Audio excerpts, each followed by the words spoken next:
The guy's out.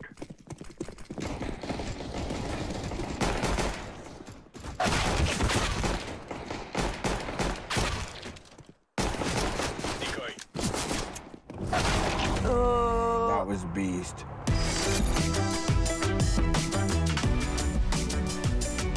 Game, record, and stream without compromise on Intel Core i7.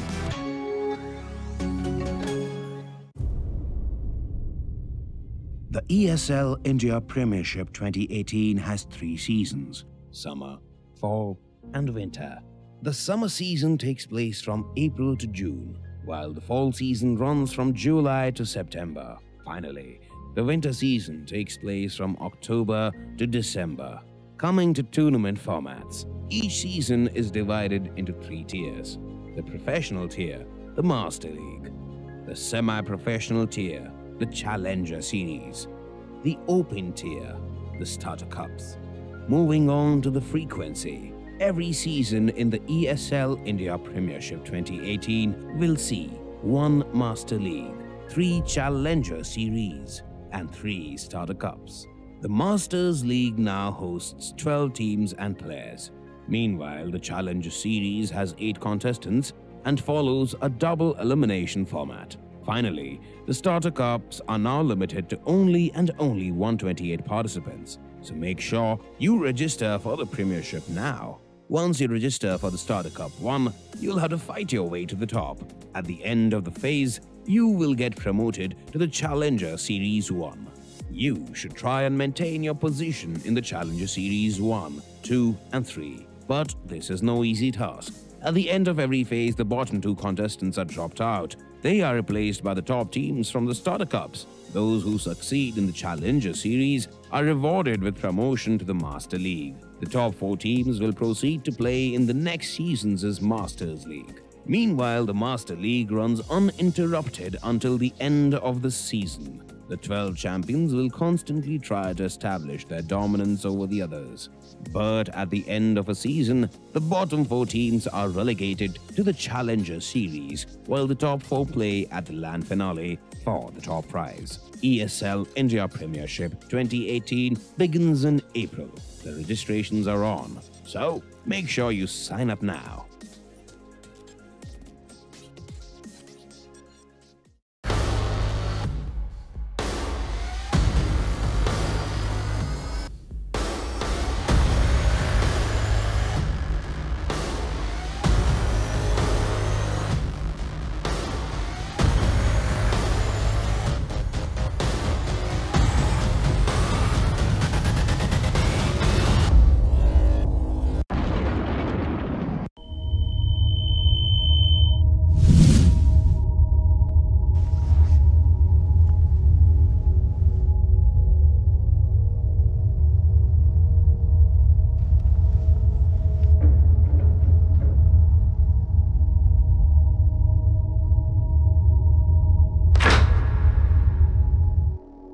Turn around 3 times.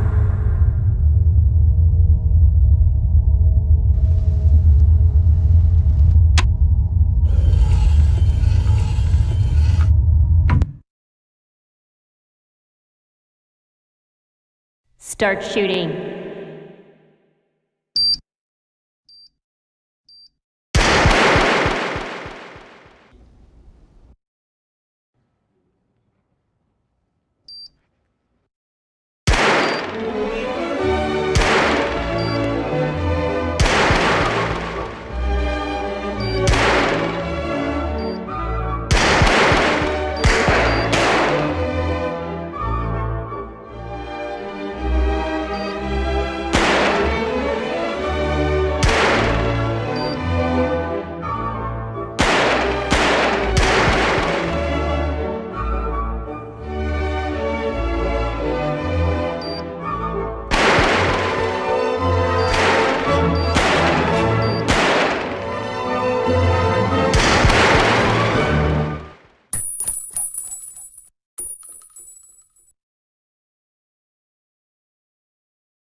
This is the first ever Omen X laptop for gamers that go to extremes. Gear up with the machine designed for total domination and engineered for gaming in stunning 4K. Equipped with the latest Intel Core processors, it gives you the power to be relentless.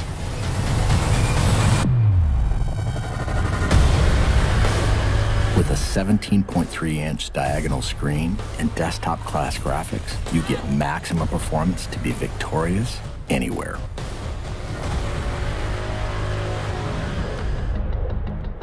With multiple fans and large exhaust vents, heat is transferred away from critical components for dynamic overclocking. Ramp up boot times, game loading, and overall system responsiveness with optional RAID 0 SSD configurability. An RGB LED backlit mechanical keyboard lets you program each individually lit key to create customized key maps that switch seamlessly between games. With 2.5mm travel and in-key rollover, you can take out your competition with more accuracy and precision. Designed for extreme immersion, DTS Headphone X technology comes built in for surround sound experience that puts you right in the middle of the action. With the addition of a VR headset, gamers can step inside a completely immersive world for an elevated gaming experience. Single-panel access to key components makes serviceability and upgrading easy, so you won't be sidelined or held back on your road to supremacy. It has a brushed aluminum finish on an armor-like chassis. A jet fighter-like construction with hidden lift hinges ensures you're always at the ready. And with striking lighting effects and see-through window to components, others will know too.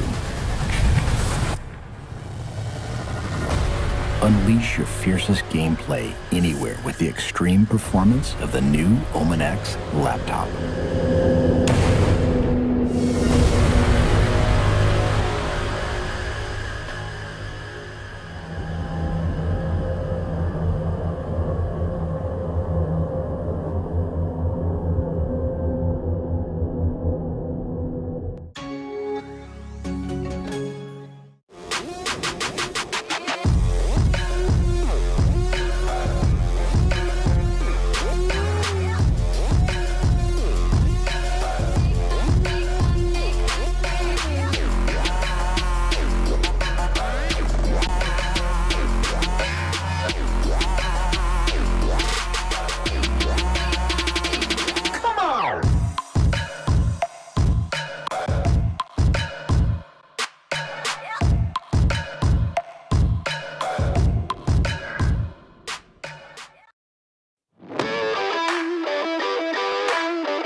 The guy's out.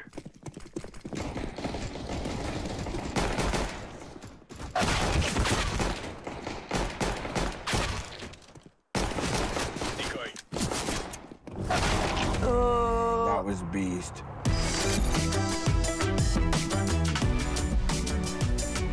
Game, record, and stream without compromise on Intel Core i7.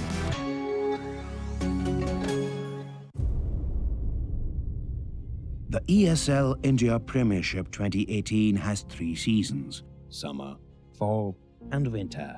The summer season takes place from April to June.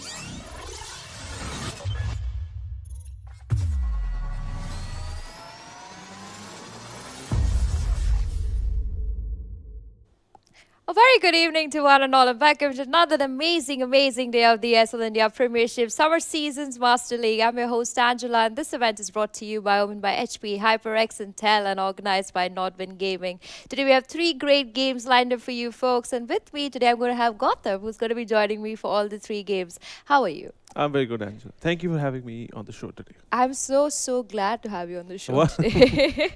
No, it's always great to have somebody to join me on the desk who's already played all the 3 games and knows so much about them. And I'm one of the few guys who've played all 3 games, yes. But CS being my weakest so far. CS being my weakest too. Clash and Dota are one of those 2 games that I do end up spending a lot of time on and money on. Sadly. Talking about Clash, now we have Clan Wars that has come in, and that's pretty exciting. Have you played the Clan Wars? No, I have not got a chance to play Clan Wars right now. I actually, because I sit in the ESL clan, normally because of the matches, so I don't, we don't have any clan trophies. Everyone just kind of keeps going in and out. So just for the Clan Wars, I actually joined a proper clan, some open clan that I joined up to, just to see what is going on. So I've just started that today, so I have no clue, not much what's going on. I do understand the fact that you need to collect cards and then your clan can only play with those cards. So the idea is to collect as many cards as possible. So and that's pretty exciting. I mean, it's lovely to have new features coming into all these different games. But talking about Clash Royale today, we have an amazing matchup. We have Arpan going up against Mrin. So let's first see Arpan.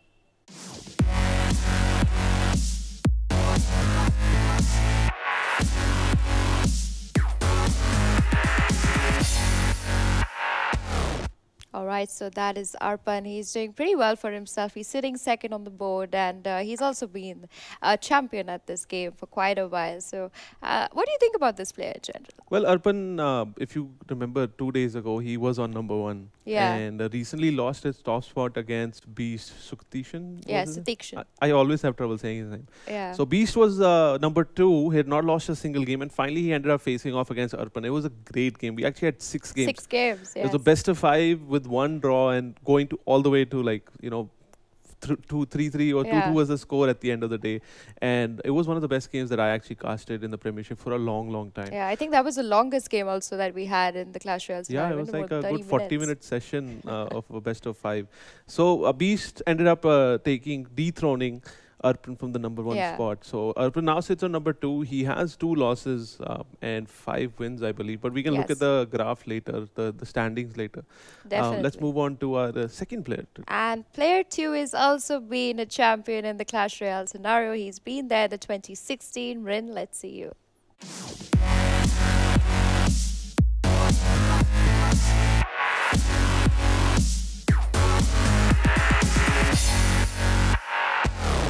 That is Mrin Lakhar. He's an amazing Clash Royale player. Had a brilliant run in the ESL India Premiership in the 2016 edition. But talking about 2017 and 2018, this player has been starting to get a little stagnant on the board. He's struggling as of now. He sits 8th on the board. Taken only 2 victories for himself, but 4 losses. I somewhere feel that maybe he's just struggling with this new gameplay. Or maybe I think he's distracted with a lot of things in life. I don't know. I've been told that he's playing a lot of Mobile Legends or Arena of Valor, some other game that he's spending a lot of time on. However, imagine, I don't know, if you see his matches, he's normally his number of matches are very less than compared to the other pros. True. So it makes sense. He's not been playing that much, but he's fairly good. Like he's a good player.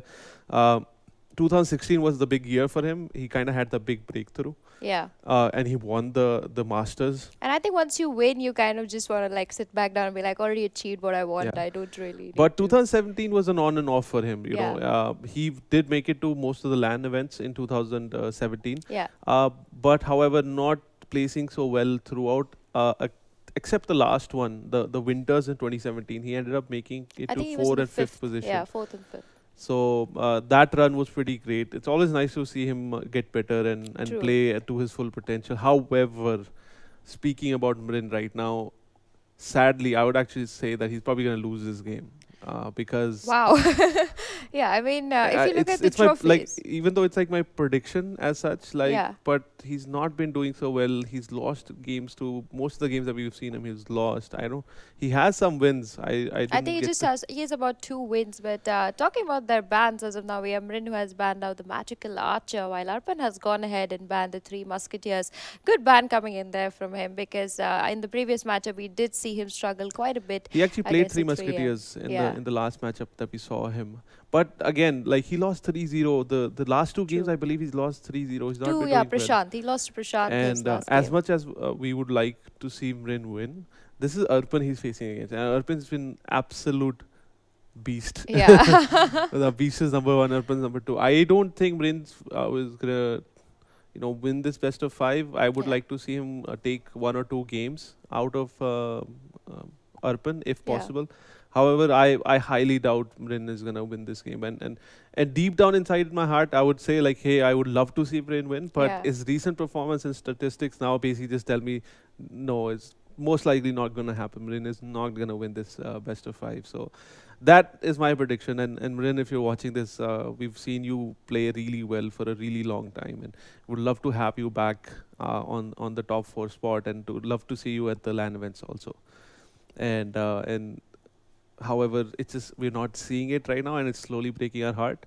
On the other hand, Arpan, who's won our hearts over time, he has to struggle to win our heart, and we're supporting him heavily also. So again, both close players to us.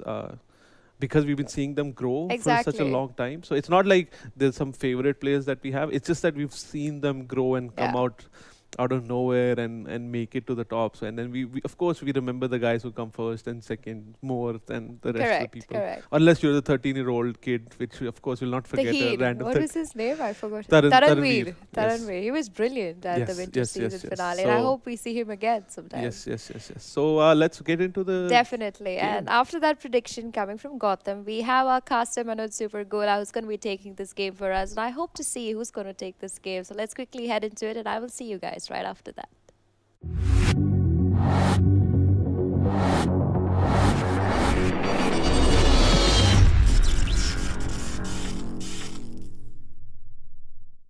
Okay, ladies and gentlemen, welcome back to the ESL India Premiership's daily stream. This is Manoj Supergola casting some Clash Royale for you, and joining me is a guy from the desk. A guy from the desk? A guy from the desk. The guy. Is it a guy or the guy? Anyway, so Manoj, you did get a chance to look at my prediction, and what did you think of that? Like when I poured my heart out in the studio. I talked in your ear, didn't I? I wholeheartedly agree with you. And yes, it is like slowly eating at me to see Mrin not perform as he used to. Anyway, so you know what? Let's just put away our bias hat and let's talk about this game. And Arpan is going for the golem deck, and he has managed to successfully keep the elixir collector with him. So that's a small advantage going into his matchup here. So he can most probably make most out of it. And Mrin does not have something nice to kind of take care of that elixir collector at the moment. Well, that's the thing, right? Looks like Arpan is playing a rage-based deck where he wants to send his Lumberjack out and possibly get a couple of hits off onto the tower in order to let the push behind the Lumberjack go in faster. But again, you have to notice that Mrin has this tornado, and we all know how much of a genius he is at using that tornado. Yeah, well, the thing is now at the double elixir time, and especially the fact that he has an elixir collector down already, yeah. So he is going to be having a lot of elixirs to supply that big push behind the golem there. So we're looking forward to him hit that double elixir time and kind of see what and how he changes his plan at that point. And I'll be worried for Mrin at that point and understanding how he's planning to, stop this big push which will be coming at his doorstep. Now targeting the elixir collector directly, not getting any hits off, Manoj. No, so that is true. You're right in saying that we are in double elixir, and now that Arpan has an elixir collector already down, and it didn't take any damage from the barrel, did it? No, it did not take any damage from the barrel. And now the big push is coming in, and Arpan is trying to stop that big push by pushing in the opposite direction. He's put his Night Witch there. He has the Baby Dragon. Baby Dragon, notice, okay, he had placed the Baby Dragon in the other direction. However, now he needs to worry about this two-front push that is coming against him. Yeah, I think we can call it right now. Mrin is losing this one. Look at that. The Golem's more than half HP. Even the Lumberjack is over there, and he's going to make it to the tower thanks to the Golem tanking for him. Yeah, and Lumberjack actually connects to the tower. Actually, he does so much DPS. The King Tower should target the Lumberjack first, giving everyone a rage spell. Big push, hitting the main tower, going for the 3-crown victory. But look at the bottom right. He actually loses the tower also, but really too many units on the top left, and this is game 1 going in favor of Arpan, taking it 3 crowns again. So my prediction is kind of going in the right direction, but it is a best of 5, so I'm not gonna, mess it up. So what are your thoughts actually on how Mrin has been playing lately? I don't have any good thoughts about how Mrin is playing lately. Like do you remember how we used to call him the Golden Boy? The champion of champions. Yeah, but then, I guess we have to realize the fact that people kind of move on, and you don't expect someone to stay on the top forever. It's the third year into the Premiership, and it'll just be unfair for us to say that Mrin Boy was expected to stay on top for the third year in a row, especially the fact that in 2016 we had just started, and a lot of talent was still coming. Now he's in a much bigger pool of talent, and I guess and a lot more people know about the Premiership also, yes. And a lot of people are interested in playing and testing out their skills. No, but it is a testament to how good the average gamer in India is, right? We've had Mrinmoy since the beginning. He's won our earlier tournaments, but now that the Premiership has become a little bit more famous, more people are coming in, and now he's being beaten by people who started the game almost a year after he started the game. Yeah, that's an interesting point, by the way, that you've made. Mrinmoy had that initial lead going into it. He was one of the few big players. But you know what? At the end of the day, he still sits in the Master League. Yes, he does. And you can't take that away from Mrin. He still sits in the Master League. He's still top 12 in the country. Yeah, unless I don't think he's leaving the Master League for quite a long time. I mean, something has to happen to Clash Royale for him to leave. Yeah, he's here to stay. It's just more of an on and off thing for him, where he's, sometimes he does well, some seasons he's doing well, sometimes he's kind of sitting right in the middle and not making it to the big finishes that we want him to make. So true. But it's always fun casting his games at a LAN finale though. Like we get to make so much fun of his expressions or lack thereof. Yeah. Yeah, he's very focused and let's just say he has the best poker face in all of our masters. Yeah, and you can't really I think he smiled once in last year's Masters where that was after he won. Yeah, after he won the game. Golem being dropped right in the middle. Mrin had to reveal his big card there. So Golem's out. Inferno Dragon's right behind him. Does he have a zap? Yes, he does. He also has a poison, by the way. He can zap and poison. If he decides to use the poison first, not putting the zap down, interestingly. There was no point in using the zap over there because the Golem was about to die anyway. Like maybe it would have gotten 1 hit extra, but that doesn't really matter, right? He's not really trying to push hard and bring a tower down. That's all he did. This is the first couple of hits that he's bringing onto the tower. If this was maybe in overtime or the last few seconds of normal time, then it would have made more sense to use the zap. Yeah, but Mrin's off to a great start here. He's dropped Arpan's towers fairly low. And I'm looking at Mrin's deck. It's fairly expensive. He has quite a lot of cards. Actually, doesn't have an elixir collector. So it's an expensive deck he has. And Arpan has some rich spam there to kind of counter this big push now. But the tower is fairly low on health. So I'm interested in understanding and seeing how he's planning to stop the counter strike that's going to be happening against him. Ooh, not able to get that. It made the slow motion contact with the tower. Yeah. Which is still a ton of damage. Like it went instantly down to 1886. I believe now Mrin has to, Arpan has to kind of set the focus in the other direction, because he can't technically afford to have a push coming to the right, which is now in motion already. Yes, we see the golem coming down the lane. So now Arpan has to make that big decision. What's he planning to do? He has brought down the tower on the left fairly low. If he focuses too hard on the right, Mrin is going to have a lot of expensive units coming at him. Nice distraction, by the way, by the flying units. Oh wow, this is actually strange. Mrin didn't use the zap. He didn't? Well, he doesn't have it in cycle, so... No, he had it while the golem was coming down, but he didn't use it on the Inferno Dragon. And 2 Inferno Dragons are up in the field. And very well placed Royal Guards there to stop those 2 Inferno Dragons. You definitely didn't want 2 of those Inferno Dragons pointing at you. Big push on the left. Remember, it is overtime. If the ramp connects and does a lot of damage, bringing it down, yes. Arpan closing this game. Understood the fact that that golem is going to be coming at like 20 kilometers an hour, and whereas he can do a big push at 60 kilometers an hour on the left-hand side, giving him that extra 40 kilometers an hour to close that game. What do you think about my math, Manoj? Maybe we need some better standards of measurement. Well, let's just put it this way, okay? Mrin attacked on the right, with the Suzuki Swift, and Arpan counter-attacked on the left with the Mercedes. But if it's in India, the Swift would reach its destination faster. That's correct. But we are assuming that this map is not in India, and there's not a lot of traffic. True. And there's only 2 roads, right? You either go this way or that way.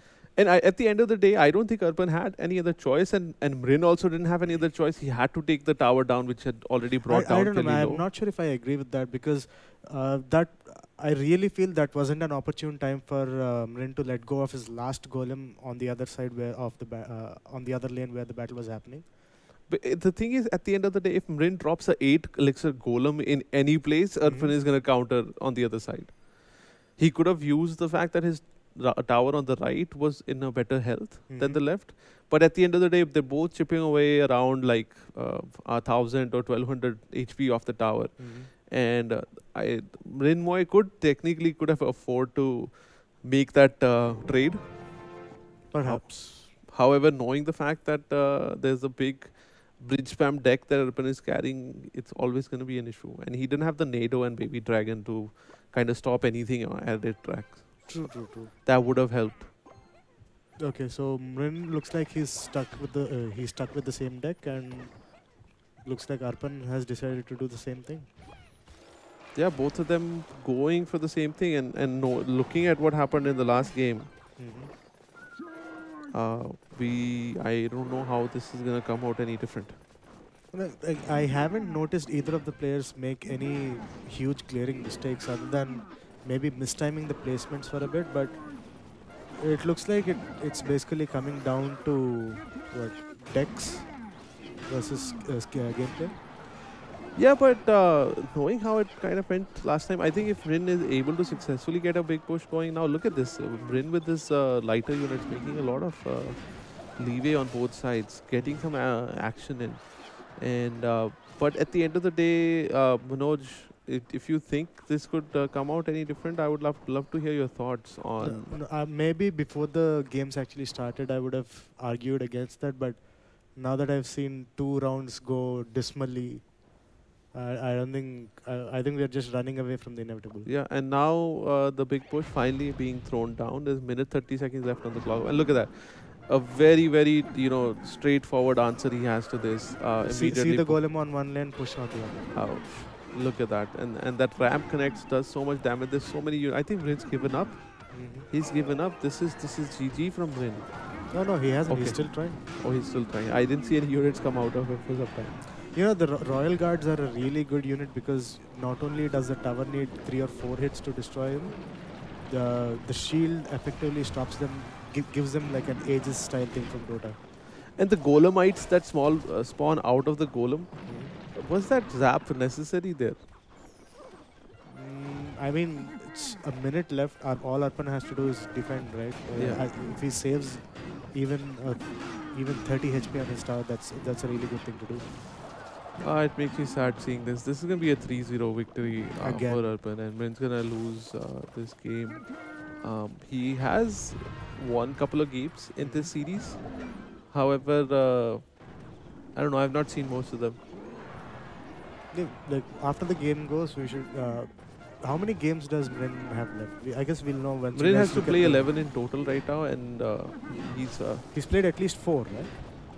Yeah, he's played 6 already. This is his 7th game. Well, let's hope he has better luck against the new Masters players. I know he's played with the likes of Mukul, Arpan, and basically all the good ones that we already know exist. Yeah, and 3-0 is the final score between Arpan and Mrin Lakar. My prediction kind of came through. And bad luck for Mrin Gola. If you have any last words, you can give them now before we kind of close this casket. Well, I just want to thank Omen by HP, Intel, HyperX, all of our wonderful sponsors for helping us make this happen. And of course, you and me over here at Nordman Gaming, presenting this to our audience, bringing esports every day. And Angela, yes. You kind of forgot like the host of the show. No, like you cut me off and said Angela also. Okay, like I'm sitting here. Her picture is on my screen. Okay. Yeah. All right. Okay. Anyway, we're gonna hand you guys back to Gautam and Angela again. Let's see if Angela can tell me what's wrong with Mrin right now. So, see you guys.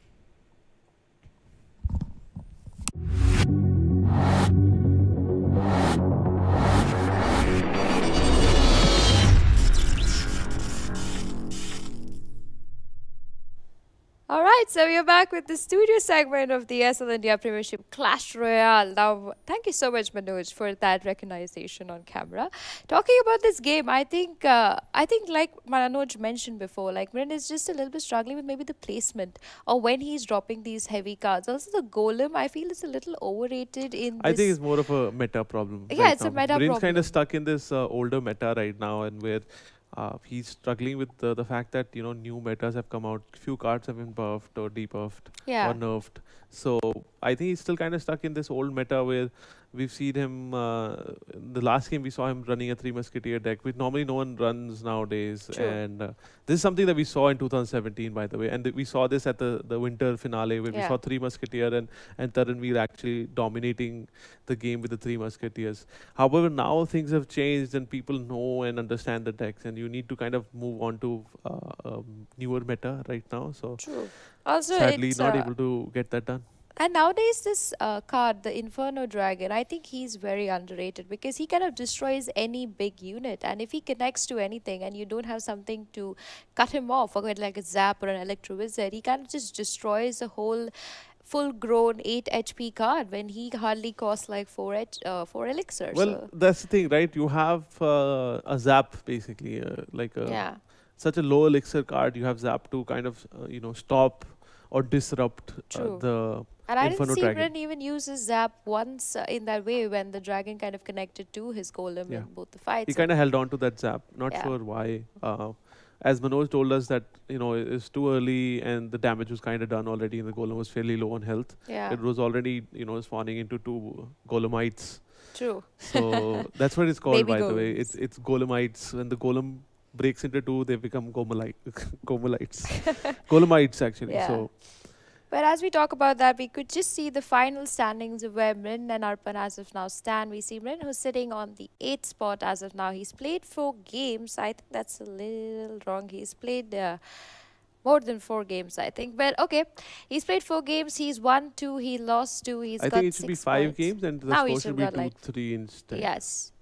And meanwhile, we have Arpan, who's back on the top again. He's played 8 games. He's secured 6 victories for him. Of course, Sutakshan has only played 5 games for now, so he would be taking over Arpan very soon if he's able to finish the rest of his game. And I mean, Beast already defeating Arpan kind of just shows that he's already defeated one of the really good contenders coming into the ESL India Premiership. So I think that his road a little bit ahead from now seems more safer and easier. And I'm hoping to see him at the LAN finale and really put a face to that player. But with that, we do come to an end with today's Clash Royale segment. If you guys have missed out any games, you can head out to our YouTube channel. All the games are saved right there. Also, do subscribe to us to know when we come live to you every single day with all the exciting games from the ESL India Premiership. Don't go anywhere, folks. Coming up next, we have Counter-Strike Global Offensive right after this break.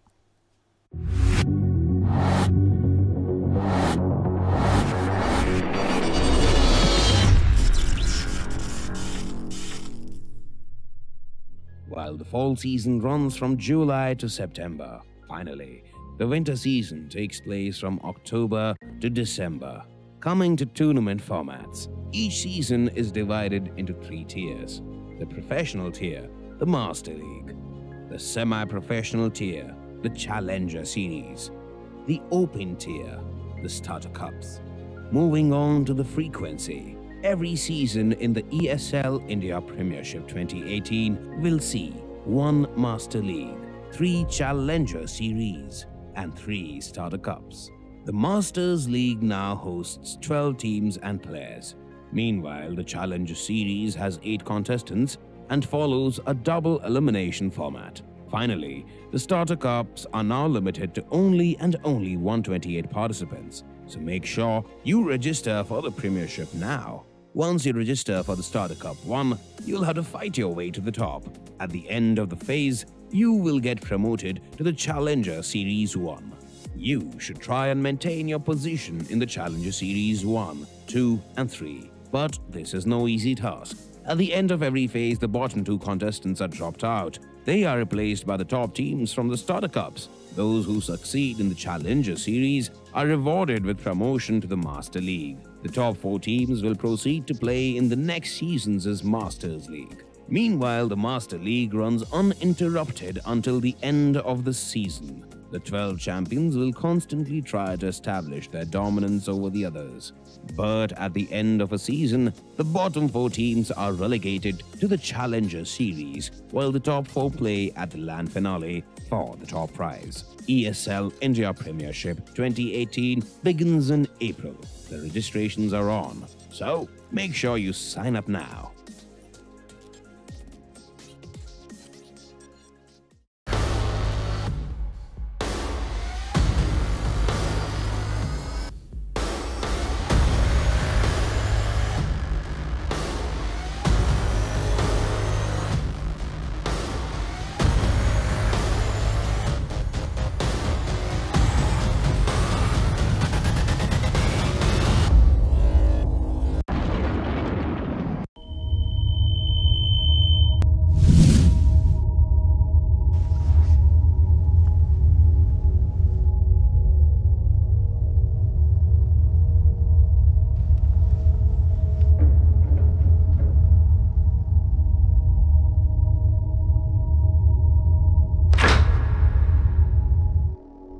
Turn around 3 times.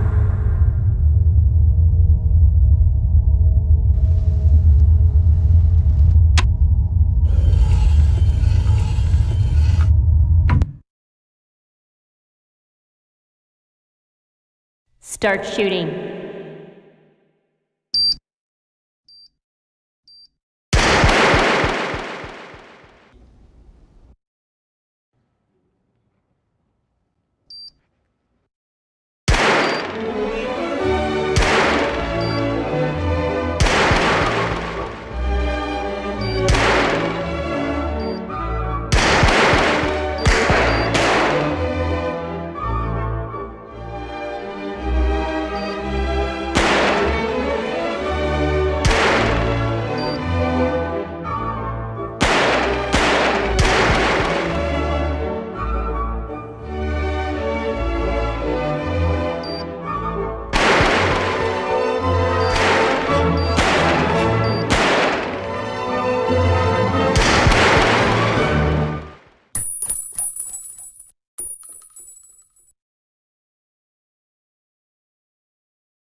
This is the first ever Omen X laptop for gamers that go to extremes.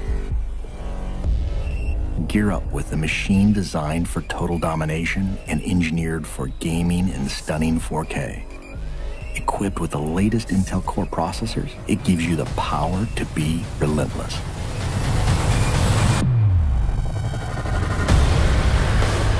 With a 17.3-inch diagonal screen and desktop-class graphics, you get maximum performance to be victorious anywhere.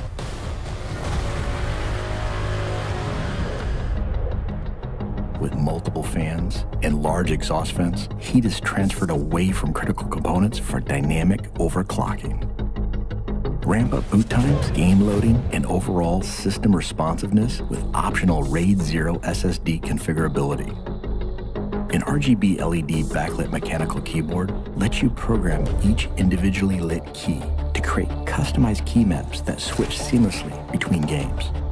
With 2.5mm travel and in-key rollover, you can take out your competition with more accuracy and precision. Designed for extreme immersion, DTS Headphone X technology comes built in for surround sound experience that puts you right in the middle of the action. With the addition of a VR headset, gamers can step inside a completely immersive world for an elevated gaming experience. Single panel access to key components makes serviceability and upgrading easy, so you won't be sidelined or held back on your road to supremacy. It has a brushed aluminum finish on an armor-like chassis. A jet fighter-like construction with hidden lift hinges ensures you're always at the ready. And with striking lighting effects and see-through window to components, others will know too. Unleash your fiercest gameplay anywhere with the extreme performance of the new Omen X laptop.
Guys out.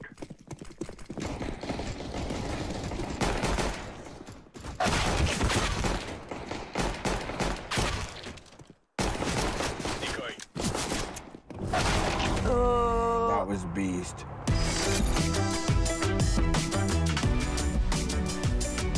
Game, record, and stream without compromise on Intel Core i7.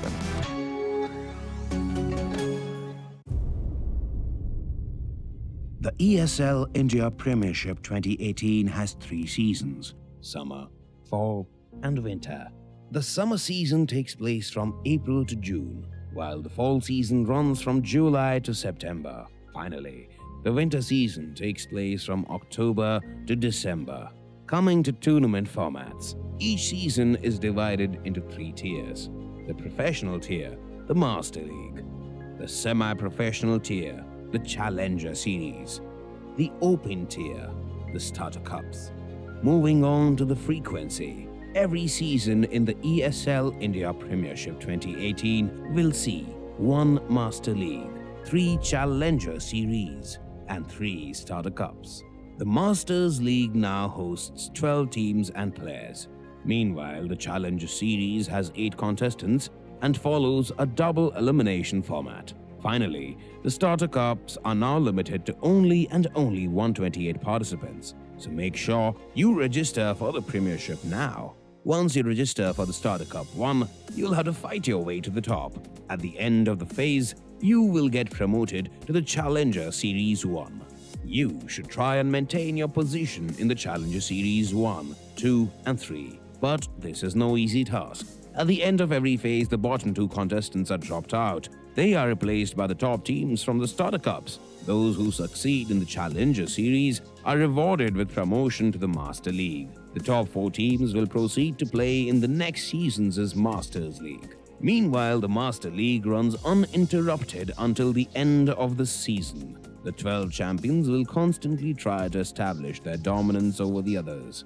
But at the end of a season, the bottom 4 teams are relegated to the Challenger Series, while the top 4 play at the land finale for the top prize. ESL India Premiership 2018 begins in April.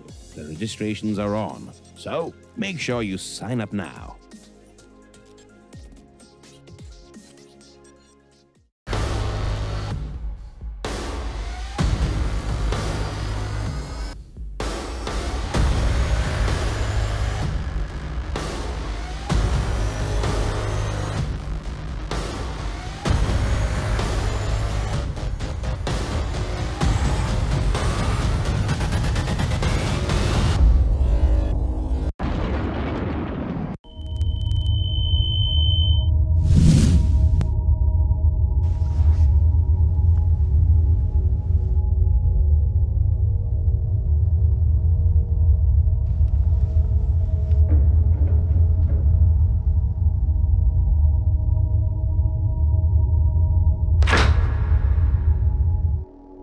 Turn around 3 times.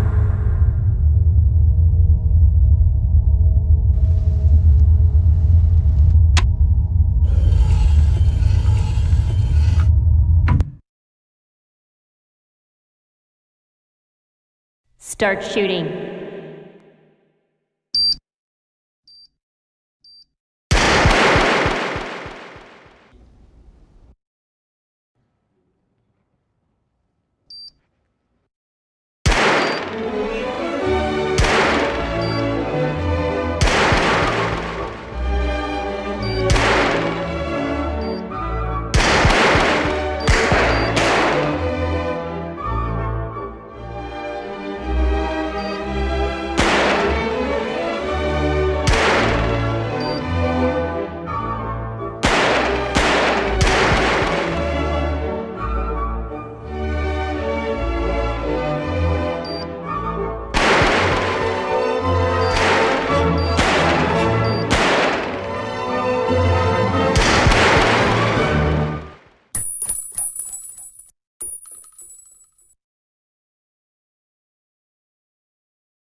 This is the first ever Omen X laptop for gamers that go to extremes.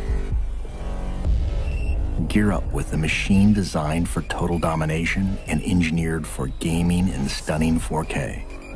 Equipped with the latest Intel Core processors, it gives you the power to be relentless.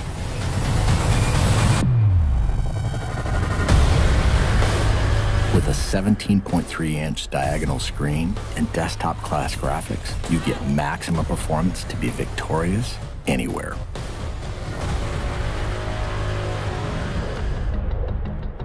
With multiple fans and large exhaust vents, heat is transferred away from critical components for dynamic overclocking.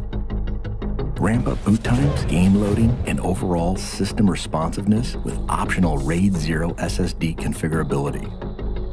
An RGB LED backlit mechanical keyboard lets you program each individually lit key to create customized key maps that switch seamlessly between games.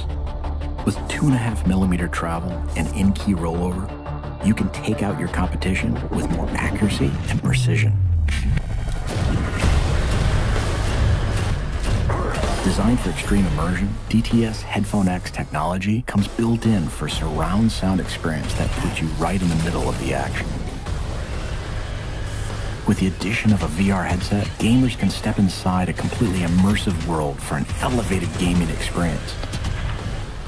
Single-panel access to key components makes serviceability and upgrading easy, so you won't be sidelined or held back on your road to supremacy.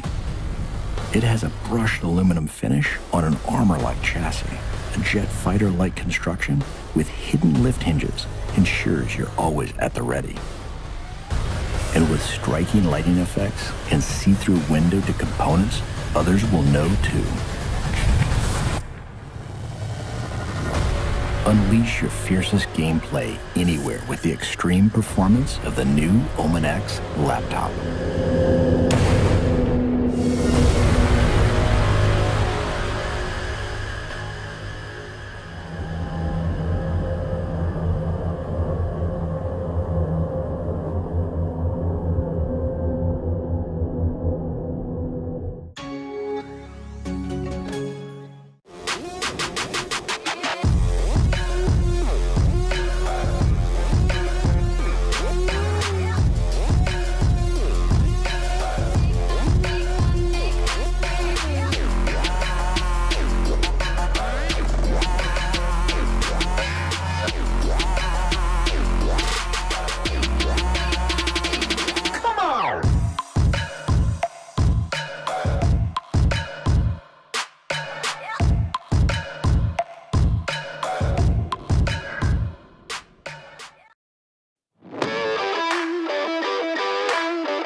Good evening, everybody, and welcome back to the ESL India Premiership. We are coming up next with Counter-Strike Global Offensive. We have two teams who are going to be participating in this. Now, both these teams are not doing really fine for themselves. One of them is sitting 10th on the board, while the other is sitting 12th.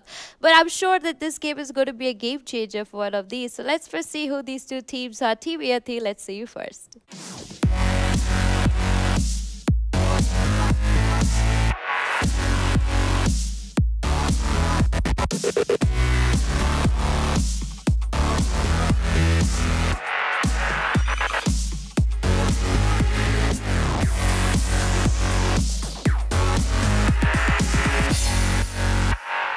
Alright, so that is Team Iyati for you folks. They are but the boys from Mumbai and are doing okay. They're sitting 10th on the board. They've taken 2 losses, but they've also taken a victory to SRA. Now, this victory wasn't really a victory in my books because they did get it as a forfeited game. So SRA gonna lose a game for themselves, but Iyati taking that for themselves. Today, they're going up against a team who sit 12th, but also can do fine for themselves in the upcoming game. Team Wargaming, let's see you now.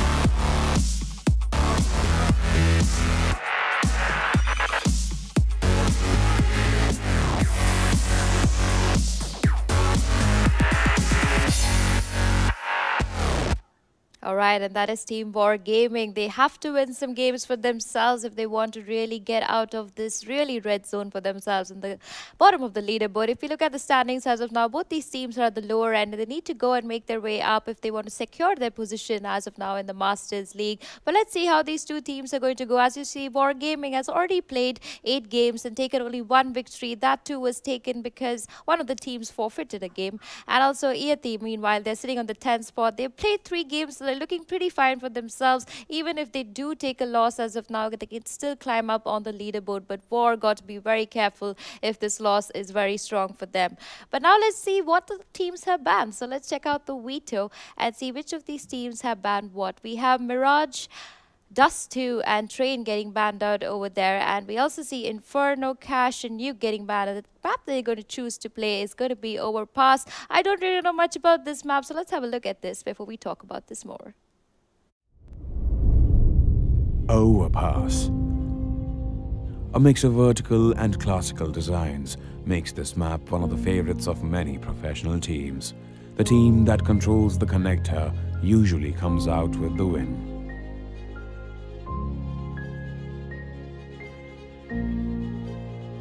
And that is Overpass for you all. Now, this game is going to be casted by Fet and Adi, and they're very excited to tell you more about what these teams can be doing in the upcoming matches. These both teams are based out of Mumbai, so their ping's going to be fine. So let's quickly head into the game with our casters, and I will see you all right after that.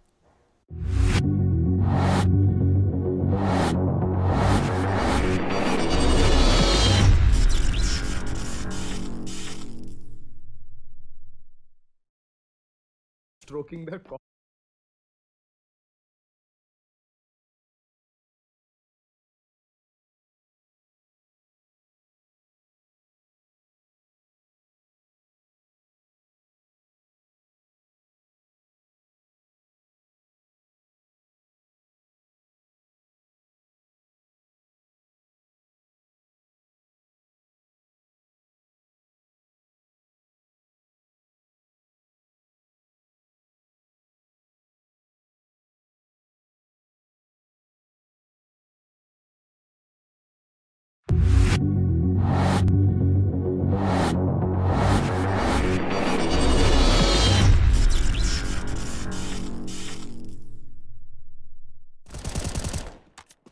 Welcome back to the ESL India Premiership. Another CSGO game in the offing, guys. It's War versus Iyati.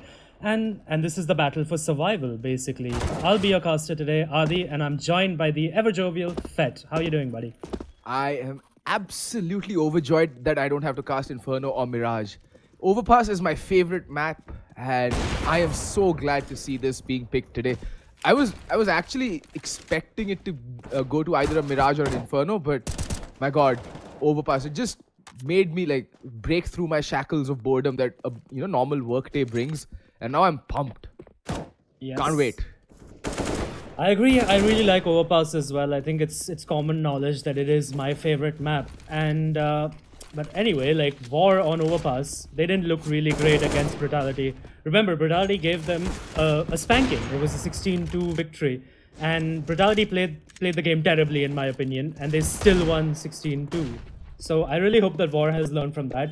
While watching this warm-up, obviously, I did see that they at least have learned their grenades and their smokes and their Molotovs, even if it is last minute. I mean, I've always maintained that it doesn't take that much time to go through a Cruxel no BS Overpass video to at least get to know the basic smokes and flashes and Molotovs. The thing is, it's not just about knowing the pop flashes and the proper utility usage. It's also about having the defaults and the setups to set yourself up to actually get to use them in game and during the course of a round, because that's the true test of a team, is can you implement what you've put in practice when it counts. If you can't, like we saw yesterday in the Portal versus Entity game, there's no point. You're gonna lose, and you're gonna lose big. And I did talk to Entity's coach last night after that game, right? And he did say the team's in a bit of a disarray because they took a break, and then once they came back from the break, they're a slow starting team basically.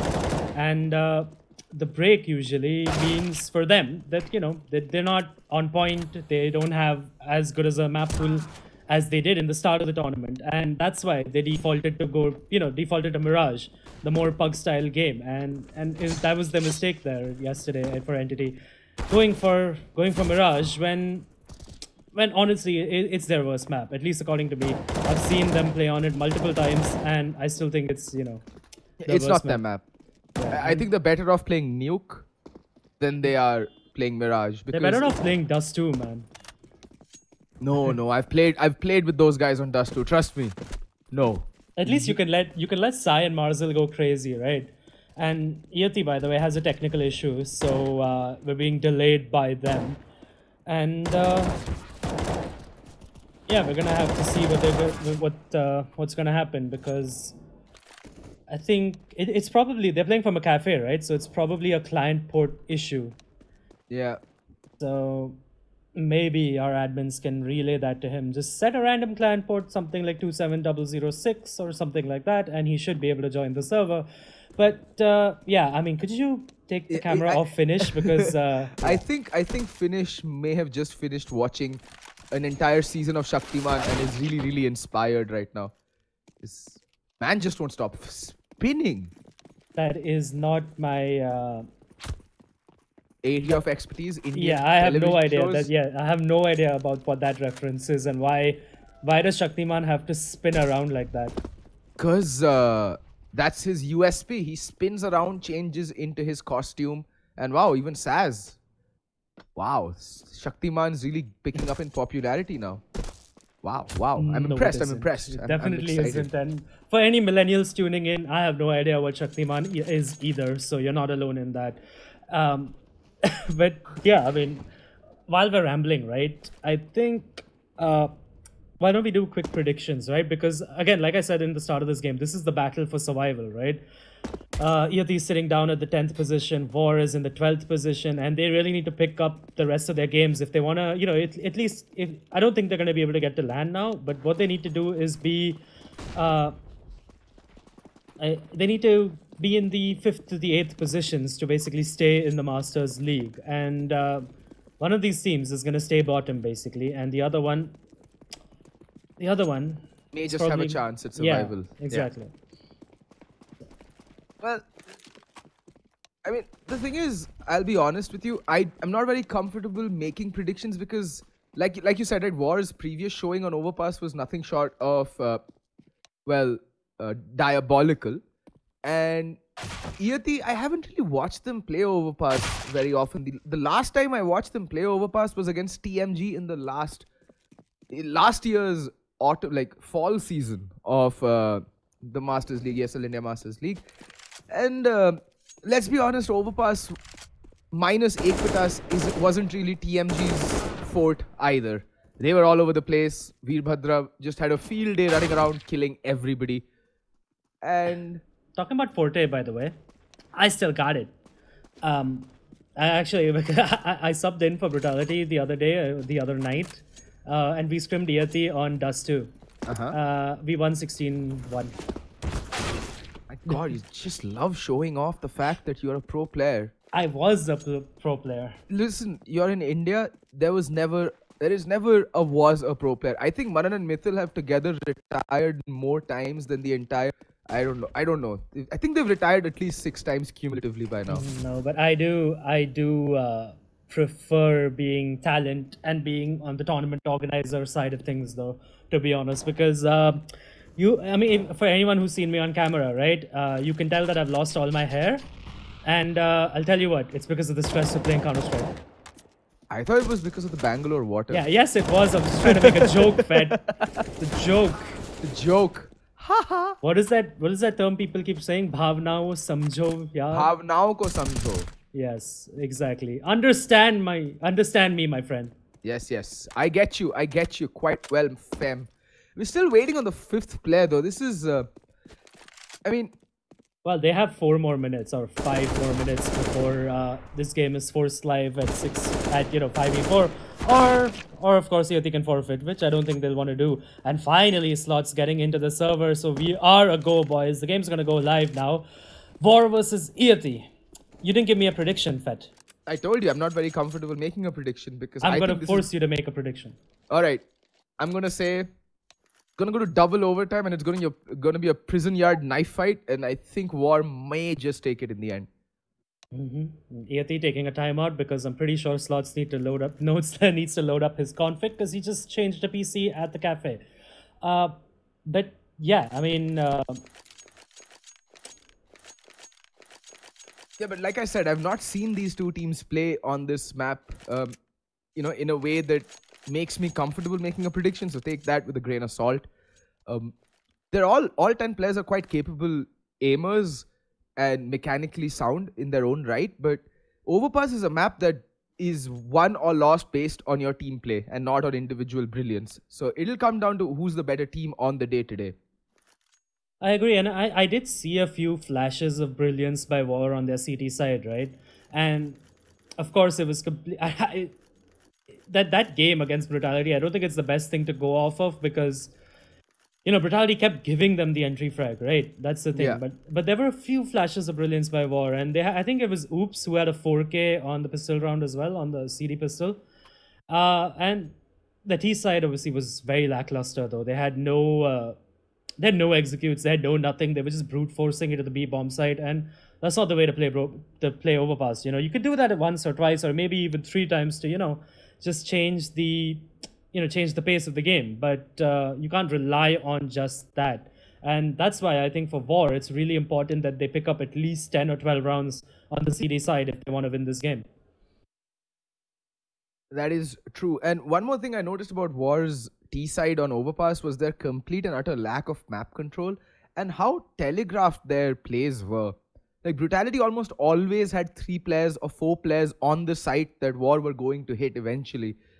Being that transparent, you're never going to get much done on the T side on Overpass, which is why connector control is so important. And I think they just went for connector control like 2 or 3 rounds on their entire T side.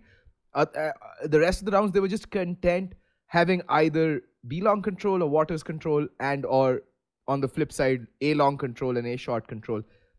Very little was contested towards in connector, and that's what undid them basically, because the CTs were able to flank them very fast. They were able to go in on the half flank through connector and just push them while they were setting up for whatever executes they would have done in case that they would have made it to the bomb sites. But again, Brutality didn't play that very well either. Like, they lost so many players in rounds that should have been extremely clean. Yep. Not a good game to go to have as a yardstick. Yeah, I agree. But unfortunately, that's the only time we've seen War play Overpass recently. So, but I do want to say as well, having control of the T side of Monster isn't really map control, by the way. That's generally where you just leave the B lurker, And while you go for that birthday control, where you go for WC control and you go for A long control and connector control, you just have to leave a player in B just to make sure that the CTs don't you know, don't over-aggress and take control of B short or B long, things like that, and backstab you. That's the only thing you need to do. So yeah, hopefully Wars look back at that demo and or the VOD and, you know, learn from that. But yeah, we're still waiting for this game to go live now, and it's because Slots is changing his kit. Basically, he switched his PC, but his kit wasn't ready, and they do have 1 minute more now before we force the game live, and he has to play with that Logitech or eyeball or something mouse pad. Listen, I don't know, Logitech whatever. mice are amazing. Thou shalt not hate on Logitech mice. Upside the base mouse, right? Like a G102 or something. G102 is an amazing mouse. No, for it the isn't, price. right? Yeah, it is. Sure. It is. Yeah, that's like saying the Alto is an amazing car for the price. And I mean, I've never been inside one, but I'm guessing it is. yeah, I have been in one during sitting in an Uber, but it's not a place you want to be. But anyways, we are finally going live. We apologize for the delay, but it was not our fault. It was Iyati's, and I'm gonna immediately throw them under the bus. And Veerbhadra getting his head clean blown off, but Sloan does get the trade, and Kazi gets his head blown off as well. Iyati going for that connector control, so did War, and Iyati has come out on top. And that's going to put Saz in a bit of a tight spot because he's surrounded by enemies.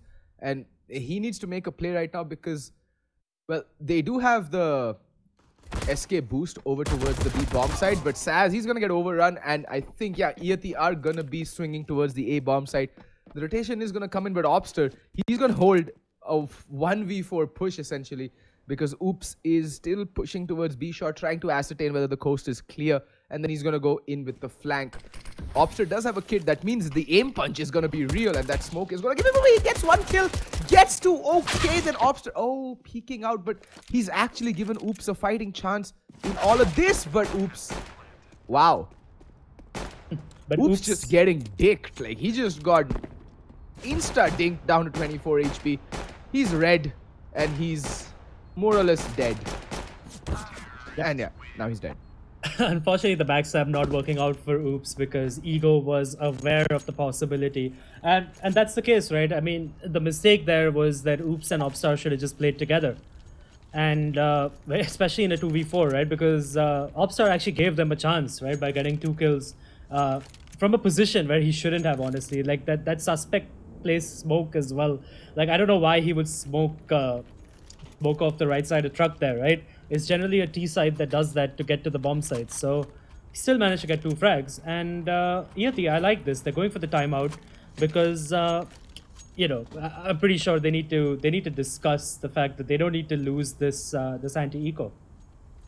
I'd lose it if they lose this anti-eco. Because I've been watching, I think yesterday Entity won both their pistols and lost both their anti-ecos. Yep, that is correct. Yes, yeah. That is correct. So this is happening all too frequently during this particular season of the Masters League. The teams winning the pistol round more often than not end up losing the subsequent round. And that should never be the case, not for top tier Counter-Strike at any level. If you're a professional in any country, you should have the anti-eco, anti-force on lockdown. And wow, Kazi almost gets that kill. That guy very lucky there. I think that was Bullet. Yes. Extremely lucky, had his back turned, and Kazi just not certain whether he spotted a guy or not. But in the meantime, Slowin is slowly but surely creeping his way up to from A long, and there is Finish lying in wait in restrooms. And I like this call by War, by the way. They're stacking the A bomb site, which is really smart. That's based off the information that Finish has gathered, that he's heard a lot of noise towards the A bomb site. He does get killed now as well, and that's gonna reinforce the fact that Iyati is probably looking to hit this A bomb site. So they need to play. Oh, in fact, if Kazi was actually at the. But anyways, he is gonna go A now. But Iyati, they've turned around. They're gonna go to B now, and that leaves Oops all alone to defend this bomb site. This just emphasizes why Connector is such an important tier on this map. But Oops, wow. I thought he had the brace lined up there. It was like on a silver platter for him, but still gonna be a 3v3 retake coming in. No kit on War, Kazi. I think he dropped the scout there for Saz. And oh, that. Wait, what's happening? That was confusing. I'm pretty sure the scout guy just jumped there because of the flames. But the flash coming out and Slots tries to peek, but he is too over-eager with that peek. He gets flashed himself. Kazi now is going to get taken down by Slots. He had no armor, nothing to save him from the 8-punch. But Opstar has the trade, but Ego has it for the terrorist side. And now Ego has this final frag of the round as well on Saz. And that was a decent round coming in by Iyati, especially considering that they did lose a player very early in that round. Yeah, it was a 4. Held his nerve, stood his ground and got the 2 crucial kills on the bomb site defense. And now War will be staring down the barrels of a hard eco. So War, the little problem I saw with their setup was that they were way too passive apart from that one-person finish who was in restrooms. Because of the lack of connector control, their gamble towards A did not pay off, and retaking with pistols is never an easy task. And now we see, oops, he's gonna get overrun. There we go, Bullet pushing the smoke, getting the kills. And Ego though, he's taken a lot of damage. He needs to be careful. And I like what War are doing. They're not interested in the retake. They're just running away. They're like, nah, we're not giving you the frags. We're not giving you the economy. We're more than happy just holding on to our pistols and not giving you $300 or $600, whatever, what have you. Ego really needs to get out of here, by the way, because he does have an AK and just 17 points of health. He just needs to let the SMGs hunt this. And there you go, Bullet will get another frag for the round. Gets a third. Nope, he doesn't get the third. Slots gets a third, but 2 frags coming in for the CD side as well. But as long as the AKs are recovered by Iyati, it should all be okay. And that was a very, very random round, by the way, because War rushed B short and Iyati rushed B long.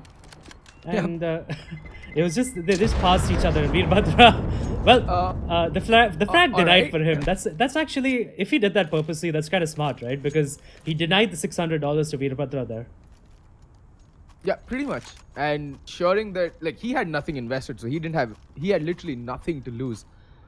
And now Saz with the glass cannon AWP. Now, as an opper on the CT side, I feel that the glass cannon is a much more viable option because you're just holding an angle and you can avoid incoming fire a lot better than what you would on the T side. T side glass cannon is always going to be a gamble because the aim punch is real, and if you miss your shot, you're going to be in for a world of trouble, and you are the one peeking into an angle that is held, such as this. So let's see what Saz can do with that zoom banger over towards long. Action is going to be headed his way. Flash doesn't affect him in the least bit, but he's going to go for the repeat. This man's brave, and he's going to miss the shot, and so is Bullet. He's going to get the follow-up. My God. I would not advise anyone to go for so many repeats from the same angle without having the protection of the armor. Of course, he was against an AK there, right? And yeah, I mean, a body shot was not going to kill him, but the aim punch could have. So I do agree with that fact. But yeah, I mean, it's a great start for War now, especially because it is their first buy round. And they really need to start, like I said earlier, right? They really need to win the CT, as many rounds on the CD side as possible. And Saz, who did opt pretty well against Brutality as well, by the way, is showing that he's just, you know, it's not just a one-time thing. He actually likes that up. But Veerbhadra finally does take down Saz with a great peek onto him. Really quick. Nothing Saz could do about that. But Finish does get the kill on slow in towards B. He was a lurker towards B, and oops, sitting at an off angle, gets the frag onto Slots, but he's traded by Veerbhadra, and Veerbhadra should just hightail it out of here and save that up because there's just 20 seconds left on the clock and there is nothing much he can do about it. Indeed, but Veerbhadra, hero plays for him. Nice shots, especially on a finish. That was a good shot. Yeah, that's where I feel that the M4A4 is slightly better with that high fire rate. I'm pretty sure Finish would have gotten the kill onto Veerbhadra. Sorry, oops. That was, I think. Oops. I think he would have gotten the kill onto Veerbhadra had he had that M4A4 instead of the M4A1S. Yeah, we've seen that that change, right, in the meta in the world as well, and even in India as such. I think barely 10 or maybe 15%. I'm not sure of the exact stats, but a couple of tournaments ago, I think it was ESL 1 Katowice, right? It was just about 10% of the players were using an M4A1S instead of the M4A4. So maybe that's the reason why. Maybe it's the fire rate. Yeah, and Valve really needs to do something to bring the M4A1 back into the meta. Something. Because it's a great gun, but they've nerfed it to the point where it's practically useless. With the small magazine size and the amount of spare magazines you can carry, it's not really useful that you can spam it without tracers because, heck, if you have no bullets, what you gonna spam? And Juventa will probably disagree with you there because I well, know that he prefers the M4A1S and he's been playing really well for this entire tournament. Of course, I haven't seen last night's game where they did lose to SRA. It was off stream, and SRA is done with all their games as well, by the way. 5 victories, 6 losses for them. But a forced buy, well, a semi-forced buy. I'm actually going to count this as an eco for Iyati coming in. Veerbhadra does get a frag, and Oops does get a trade on Bullet, a revenge frag, more like it. And Veerbhadra gets a second on Oops as well, and suddenly this round is doable for Iyati. The slow A play is working out, and War, they didn't take map control, and that's coming back to bite them. And this was the case with their CT side against Brutality as well. What little we saw of it, they're way too passive. And I think this is an epidemic with most of the Indian CT sides. And there we go, Slots getting the first kill. Obster getting flanked, and what is Obster doing? It's not a Mac 10 that you have a jumping accuracy guy. Obster, you need to stay put with that gun. It's not an MP9, it's not an SMG, it's a rifle. And now it's all down to Kazi, and Kazi's been hurt. They know exactly where he is, and Kazi's just gonna hightail it out of there. And again, it's the anti-force that does them in. War, they lose to pistols and an op from Veerbhadra, which, by the way, to his credit, was wielded to perfection, getting those 2 opening kills for Iyati. Yeah, I agree. That's what you want to do when you have just 1 or 2 rifles on the side, right? At that point, it was just 1 rifle, actually. And he puts it to work, basically. And now War is taking a timeout because they need to figure out what they're going to do. Because they need to double eco, basically. Their money is wrecked, actually. And they're probably going to double eco into this. And actually, no. If Kazi does manage to save this FAMAS, they're going to go for the buy the next round. Because Finish, Opstar, and Oops are sitting above around 2.5k to 3k to the 3k mark. Saz may even be Kazi may even be able to drop a gun to Saz, but this is all considering that Kazi keeps this FAMAS alive and going into the next round. But Iyati now, they're in the driver's seat, honestly, because they should, unless something miraculous happens for War, Iyati should get 5 rounds on the board. Actually, Iyati are looking poised to get to 6, and then from there on, who knows? Because Veerbhadra, as we've seen till now, has been firing on all cylinders. He's just been a force to be reckoned with. I mean, he may not be top of the charts in terms of fragging. Oh, yeah, he's not. But the impact frags he's had have been phenomenal. And there we go. Straight up, Leroy Jenkins towards the B bomb side. Slow in. Just, it's like he's recently discovered the W key on his keyboard. Oh, wow. He Goombas finish, kills all 3. And now, it's just Obster who's like, I'm sure there were 4 people on the B bomb side when I first saw it at the start of the round. But now, it's just me. What has happened, guys? What went wrong? And War is like, slow in. Yep, Sloan actually had the presence of mind there to realize that he fell onto a CT's head as well. So that was actually really good awareness coming out of him. And there you go, War does go in for the force buy, but Kazi not keeping that FAMAS alive means that he's relegated to a UMP, which is honestly a better gun than the FAMAS anyway. So no harm, no foul cause to him. Honestly, Adi, I'm not really not liking the lack of connector control that War's going for. Like, finally they put 1 guy in connector, but I think that's more out of desperation because Kazi knows that the ump at long ranges is no longer the most viable weapon. And that's some good damage coming out. Oops gets 1 kill already. Sloan on his last breath. He's 24 HP, but Oops is on the edge of being spotted. And that's a very bad smoke, but Oops still gonna make the most of it. Gonna use it as bait to bait Sloan into the peak. And he's down for the count. Bullet now comes around the corner. Kazi spots him, and Kazi does some damage, but Saz in the meantime finds Ego. This round for Iyati is falling apart. Everyone's just walking in 1 by 1 like lambs to the slaughter. No trade potential going anywhere. They were not ready, Adi, for that aggression that came out from War. They thought that War, they're not being taken and taking any map control. They're just gonna give us the run of the round, and we're just gonna chill as you know, they've done for so long up till now. But War finally waking up. They take the game towards to Iyati, and they come out on top of the round. I think this is what was needed, and this is what you do need on Overpass: some aggression, some balls, cojones. Yep, the correct way to play. Oop, the hand slow spotted out by Saz. Saz's elbow rather, giving him away. And Slots is probably going to try to save this AK at this point. He doesn't have the time to hightail it to a bomb site. Oops is going to hear him anyways. And yep, Slots is turning around, but he is surrounded. Finally finishing the round with the backstab from all the way from the B bomb site. And doesn't want that AK apparently. But yeah, War finally playing Overpass the correct way. You go for that aggression. You control, you control the bathroom area. You control the balloons area, and you get the frags, and you completely break down the terrorist attack right there. And I like to see it, and hopefully they continue it and continue doing it every single round. And it does look like it's going to be the case, because 3 players are going aggressive towards A, while Iyati is going for B shot control. So this is interesting there actually. Iyati is going for really quick B shot control. In fact, they want an early frag, but instead the early frag is going to go to Opstar. Ego not aware that that angle is a possibility. I doubt he's not aware. I just don't think he was expecting it. I mean, I know that angle exists, Adi. I'm pretty sure these guys do as well. I'm not saying that he wasn't aware that the angle exists. That's what I said. That angle by Opstar was a possibility, basically. Yes. Being peaked from there. Hence, I said possibility, Fed. Yes. Sorry, my ears are dirty.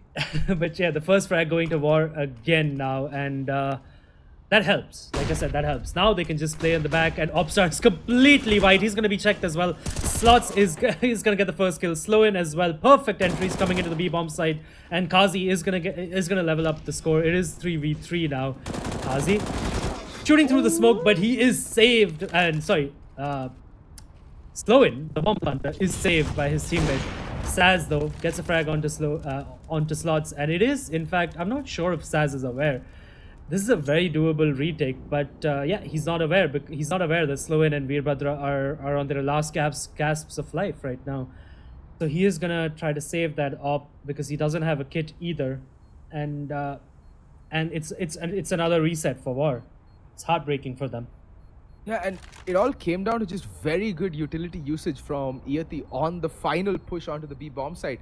2 players were completely blinded, and the player playing Pillar got a bit tunnel visioned and just messed up their aim. I mean, understandable. War didn't do much wrong there. It was just brilliant play from Iyati coming out. Good usage of utility, good timing, and obviously they came out on top of their duels. That is very important as well. Even the push from Kazi through the smoke was the right play, in my opinion, at that point, because they weren't expecting it. Had he just had a better gun than the FAMAS, he may have just gotten that kill and snuck back into the smoke, and the entire complexion of that round may have changed. These are just the little things in CSGO that just tilt you as a player. That what ifs and arey yaar kash ye hua hota. But well, we can't dwell on what's the word now? I keep forgetting words. I'm getting old, Adi. I'm getting old. But either way, Saz though. I mean, War has stacked the B bomb side. They are eco, but I would have liked this op to be on B as well, because it can be put to work, right? In case they do go for the B attack, and in case they don't, then the 4 teammates on the pistols can help you save that up. So this is a bit of a misplay coming out by Saz, to be honest. And yeah, like touching back to the last round, as nothing happened here. Even though Ego made the mistake, I'm pretty sure Iyati's like in-game leader would have been like, get B shot control. Ego was like, I want to get B everything control immediately. And that was the misplay, but they still, that execute onto the B. Yeah. But that execute onto the B bomb side was absolutely perfect, so it didn't really matter. That is true. And well, now they've faked a little bit towards the B bomb side, but the swing has come in. Look at that call for the rotation. All 5 players are chilling in the A bomb side. They're just waiting. Sights trained, but unfortunately it's just 1 CZ, 1 P250 and 2 default pistols, and obviously the AWP out on Saz. But he's caught looking the wrong way. They're all coming in from A short. Opster with that P250 has to make it. Sing spots the shadow, gets 1 kill, does a lot of damage onto the other. But now they're just all falling by the wayside. Bullet laying waste to that CT defense. And now Saz with the AWP. I don't think he has any choice but to chill out and try and go for the save. But Kazi? What's the kill? Kazi has something else on his mind completely. He wants to win this round, and Saz does get the frag. But Veerbhadra finally does win the round for Iyati. And that was a 5v5 battle, by the way, at the A bomb site. That was actually interesting. I almost wanted it to work out for War because of the fact that they were gutsy enough to call for that A, for that A stack, or based on the information they got at B, and it almost worked out for them, to be honest. So that's a lot of monetary damage coming out, but unfortunately, War, they can't buy into this, so it might be for nothing. I mean, this is just like the previous game for War on Overpass again. It's like always the bridesmaid, never the bride. They're getting so close almost every round, bringing it down to a 1v1 or a 2v1, and then just not being able to convert those rounds in their favor. Well, apart from this one where they just walked into B and demolished the entire B setup, but this was a throwaway round anyway. Oops will want to save that armor to take into the next round. Can buy up more utility. $650 worth of utility that he can buy up. So he'll be eager to save that. And I don't necessarily think that Iyati are eager to go on the hunt, because their money isn't that great either. Yeah, and Iyati though, I have noticed, and I hope War has taken notice to this as well. Every eco round, Iyati just basically bum rushes B. Every time. This is the third time they've done it, so I think War can probably wisen up to the fact. But of course, this is a throwaway round, like you said, and the buy is finally going to come in by War. And I really, really hope that they're going to play aggressive towards the A-bomb side again, like they did on round number 7. And in fact, on round number 4 as well. That they need to play aggressive. That's the main. That's how you play at Overpass. And let's see. The op is going to come out on Saz. He took a while, but he did buy the op finally. And I like it by him as well that he did save $300 on. He could actually buy one more flash. I'm not sure why he isn't. He wants to take the $300 into the next round. That makes no sense, because they need to win this round, and you need everything. You need everything at your disposal. But there you go again. War, they do go for the B shot aggression, but somehow Sloan comes through with smoke and gets Kazi anyway. Bit of a misstep by Kazi, and now Sloan is just feeling it. He's just walking into the B bomb side. It's gonna be found out by Finish though, and that was not required by Sloan at all. And Saz gets the frag onto slots at A long as well, and all of a sudden, it's man advantage back to War. And unnecessary from Sloan, to be honest. You've gotten the man advantage, just chill out. Let your team find a pick somewhere else. Just work the CTs. You don't have to force the issue. You need to lull them into what you want them to think that you're doing, and not force the issue. That's exactly what happens. Oh! That was very smart from Iyati though, but Saz wised up to it, got the kill on a bullet, but finally Veerbhadra does get the trade. It's a 2v3. It's very doable, but there is a player already on the A-bomb side. That's Oops. He gets the danger man. That's Veerbhadra, and Oops is gonna get the next kill as well. Down goes Ego. Oops recovering the AWP as well. 2 crucial kills towards the end of the round coming out for Oops, and that's the 3rd round on the board for War. Yep, Iyati did everything right there with the bait out on the shot with Saz as well, but Bullet with a massive misplay. He should be swinging out wide there as soon as Saz misses the op shot. Those little things that can cost you a round. And now War is taking a timeout. They know that they don't want to be reset a 3rd time, basically, and they really need to win this round. And I really hope that in the timeout they're saying, lads, take aggressive control of A. That's the order of the day. I don't think they've gotten the memo, Adi, because even the previous round we saw them fall back to a very passive hold. They didn't really challenge towards the A-bomb side. We did see Oops trying to take connector control previously, but that was about it in terms of aggression. Yeah, they did go for the B shot control though. Although it didn't pan out and Sloan did get the frag onto Kazi, they did have some map control, so to speak, at least. So I'm not gonna fault them for that. At least they tried aggression elsewhere on the map. But you need your opper. You need Saz to be playing aggressive angles at A.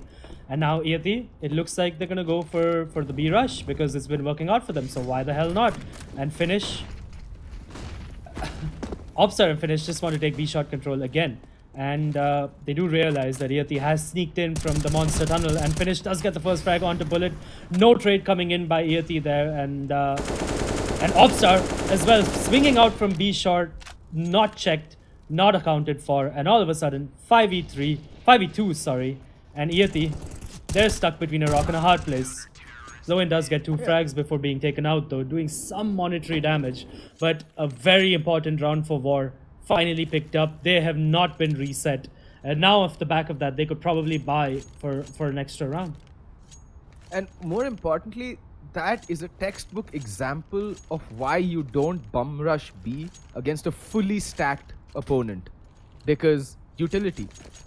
Iyati didn't know what hit them. Yes, they made their way in towards Monster, but then the flashes, the Molotovs, the nades, they just kept chipping away at the time, their vision, their health. And by the time everything cleared, the haze cleared, they were all dead. And there's nothing they could do. And finally, again, some long aggression. Good flashbang. Iyati, though, is on the eco now, and Sloan, though, because he's had a lot of money, he still has 3,000 in the bank, so he's gone for an AK and armor buy. I'm not sure why he didn't go for the head armor, because he is against M4s for the most part, and it's a 3v3 all of a sudden. And off the back of that one AK, the CIS strat. It's gaining a lot of momentum here, that one AK hero play. And I think that's primarily down to the fact that we have so many good aimers. But I love what Obster is doing. He's just off the back of his information and his position. It allows Kazi and Saz to take up this position towards the A bomb side. But he needs to be careful. He's marking towards restrooms and he's going to get Veerbhadra. And now it's a 2v3. They just need to relax, chill out. And Kazi's going to pick up one. Should be picking up Ego as well. Ego does have a bomb, but he's not going to make too much headway into that A bomb side. Kazi is going to clean it up. Brace for him. A brace for Oops. And War finally stringing some rounds together and getting some money going as well. So they should be good to buy in the remaining 2 rounds of the first half. Yes, they should, and they really need to win both the rounds as well. And because I already think that Iyati has enough rounds in the bag. 8 rounds on the T side of Overpass, it's nothing to scoff at.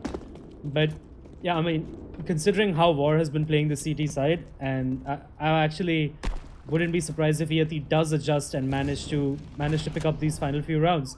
And Iyati there, going for B-shot aggression, taking B-shot control, and I like it by War, by the way. Saz had pushed up all the way to the A long position, to the fountain position. Yes, thank you, Fed.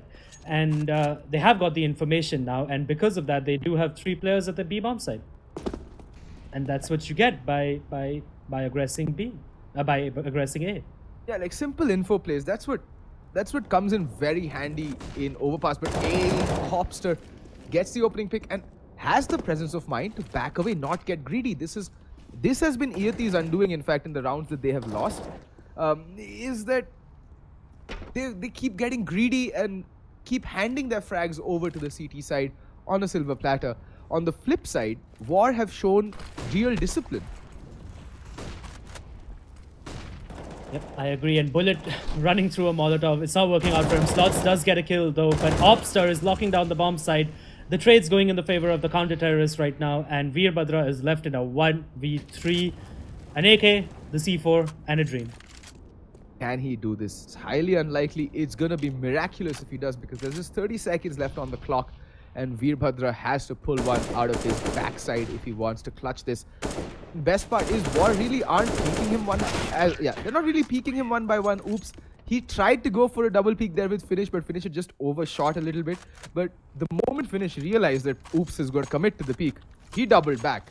And I like seeing these little, instances of good communication and good decision making coming out from Indian players, because I've been casting them for over a year and a half now, and I've seen the evolution. Last year, Too Easy came onto the scene and just took it by storm because of their simple comms and their very effective trade style of play, and most of the Indian teams had no idea how to counter it. This year though, they've evolved to counter that. Too Easy isn't having the easiest of times, and now Oops, he's gonna be staring down Bullet, but Bullet, just too aware of the map, puts a 7.62 round between the eyes of Oops, and Oops has his brain matter scattered all over the restroom walls. Saz now stuck between a rock and a hard place, but he still manages to get a frag, but he will not be able to do much more there. Sloan with Slots' AK-47, by the way, ripping his head off, basically, killing him. And yeah, Iyati has the bomb site now, and they in fact have bank control as well. But the backstab coming in by Finish and Opstar, they have come from Connector. They both get a frag apiece now and bring it down to a 2v2. All of a sudden, War is back into this round, but finally Ego shuts it down. But it's a back and forth round. Opstar all of a sudden in a 1v1 against Bullet, and he is gonna clutch it out. Opstar is gonna get the defuse now, and War pick up the 7th round of the half, and 7 very, very important and hard fought rounds for them as well. And I just want to point out the fact that, by the way, the Sloan had Slots as AK. If you bring up the scoreboard, right, Sloan is sitting on top of the scoreboard, and Slots was like, I have the money for an AK, I'll give you the AK, I'll take the UMP off you, you're going nuts right now, so why don't you take it? And I like those sort of little things. But unfortunately, it did not work out for Iyati, and War does pick up their 7th round. And now, the sides have swapped. It's time for Iyati to showcase if they're going to play aggressive or not on the CD side. If they're going to play Overpass the correct way, as I like to call it. Well, it's a dream, and hopefully it comes true. And Sloan gonna dodge that flash quite well, actually. And the second one, he's going to be falling back. They haven't taken the bait. All honesty. Yep, it is a beast. It is a beast stack coming in by Iyati. And Kazi and Opstar both had utility, by the way. Kazi, of course, with the flashbangs, and Iyati, they've rotated off their stack. It's just the timing there. 2 smokes coming in now to the B bomb side. All the flashes have been used as well, and now all the CTs are stuck behind smokes. Veerbhadra, though, still gets a frag from the heaven. The bomb does go down, though, and it's a 5v4 retake at this point. They do have a kit onto Veerbhadra, but he's all the way... Yeah, he's going to jump down from right about now. Whoa! That's a blitzkrieg if I've ever seen one. A flurry of kills going left, right, and center. But both the players on the bomb side are so very low right now. It's going to come down to Sloan to go ham and find these kills. And Sloan, tapper away, runs out of bullets, runs back. He's in a 1v2. Needs to find the kills, but... Oops there, channeling his inner Diglett a little bit, pops out, pops Sloan's head off, and scores are tied. War take the pistol round. And now comes the most important round and the hardest for War, considering how many anti-forces they lost on their CT side, is this round, and ensuring that they don't lose to this force buy. That will be definitely coming out from Iyati. Yes, and Veerbhadra there in the pistol round with a massive misplay. He had the kit, he didn't need to go and stick the defuse. It was a 2v2, it was really doable. The panic clearly setting in there, and 8-8. It's 8-all now, and War, who were behind for much of the game, have now tied up the scores. 3 MAC-10s though, Fetch. 3 MAC-10s, and they're going to A long with them. I like it. They have utility. That means they have utility, but the question is, will they be used properly? Opster trying to channel his inner Launders, but instead channeling his inner Fett in terms of movement. But yeah, Iyati has gone for the B bomb site stack now, but they are going to start rotating over because Ego has pushed all the way into T spawn. But the rotation is going to come in too late. The full A execute coming out by War. 1 misplaced smoke, but it's not going to matter that much. And oops, here's the rotation from Connector as well. Gets 1 frag. Can he get a second? Yes, he can, is the answer. He probably will get a 3rd here as well. Yep, oops. Ripping down, well, mowing down 3 of the players, and Opstar is stuck between 2 players. Both the CTs have been found out now, and War can probably rest a little easier.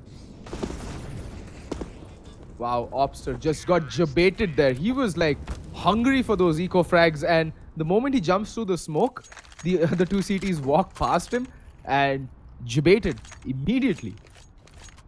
But I like what Oops did. Nice little eco fragging, you know, IR boosting thing going on he has. And War finally winning an anti-force without losing more than 2 players. That is refreshing to see. And with that, for the first time this game, they actually inch into the lead. They've got a 1-round cushion. Iyati, they're going to be on a hard eco. And that means Kazi and Opster can really put those MAC-10s to work. And yep. It is a full eco round, so there isn't much to say there.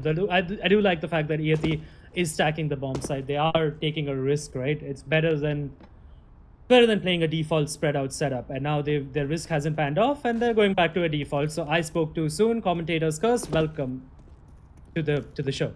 Yeah. And again, I fail to see the point of having a default on a pistol round, because it's not that useful. Just not that useful. And this boost, what are you planning? What do you hope to achieve with the USPs at this range against AKs and armored opponents? I don't see it. I like what they're trying though. They tried a double boost, and that's something which is going to be unexpected. And there you go. It's completely unexpected by Opstar. Bullet ripping his head clean off, and it's nice to watch. It's something new, something refreshing. Bullet with that USP. What the hell did he have this round? Some power bars right there for some powerful shots, and Ego has spotted out Oops, but he is going to whiff. Nope, he's not going to whiff it. Oops, on the other hand, is going to whiff the AK spray. And it is 2v2, and that's a lot of economic damage coming out. But War should... Wow. Yeah, wow. Indeed. Wow. Sorry, a monumental economic damage now coming out by Iyati with just USPs. I mean...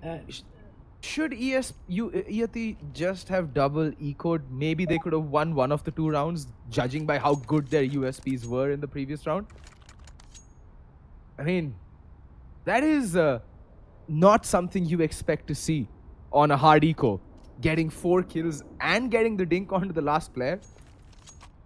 Inexcusable for War. They do get the round, but they've done irreparable damage to their economy at this point. They're going to have to buy in. 4 players need to buy back into this round. And I think that's the reason for the timeout. They must be discussing what the hell went wrong that previous round and how were they put in such a position that they had to literally claw their way back into that round. It's amazing. And I know Bullet just... What the hell was that? You were absolutely right. I have not seen him hit. Like, if only he were that on point with his USP dinks as the previous round on the pistol round, maybe Iyati would have just blazed through it. War, of course, now are on the T side though, so it's okay. I mean, the economy is a little more forgiving, and Iyati though going for the B shot aggression and it's working out for them because they've not taken any damage, and they have the man advantage as well. And I like it, the aggression. And now they're gonna actually reposition and probably, you know what I would like right now to see by Iyati, by the way? It's probably a little unorthodox, but they should aggress A again. And they should have this read coming out from the way War plays. If they even watch the brutality demo once, they would realize that War tend to play overpass like a retake map, and they don't realize that there's 2 sites on any given round to hit, and they're almost always bunched up in canals or outside monster. They never go for map control, and that's what does them in on their T side, because on the swing they've given so much to CTs that they have to manually clear every angle, and CTs are just ready for it. And Iyati are now rotating all their players into the B bomb site, and Bullet and Slots are locking down the site as well. Saz now just left in a 1v3, and he's dead now, Fed, so there's nobody left on the T side. And I like that by Iyati, by the way. The B shot aggression was great, but honestly, if they did have some sort of aggression at A as well, maybe just playing at the bathrooms area, right? A little more forward. They could have actually rotated 4 players, or at least 3 players to be much earlier. Dude, but you know what I want really right now? I want to be in War's TeamSpeak right now when they hit that B bomb site, because I'm pretty sure it was like, "Arey wahan, kahan, yahan, wahan, kahan," and dead. Everyone's dead. I'm pretty sure those were the comms, because it looked so disjointed. How are 2-3 people dying to the same spray down? Finally, Veerbrother again coming alive with that big green gun of his. 2 quick kills, but he's gonna get overrun. How is he alive?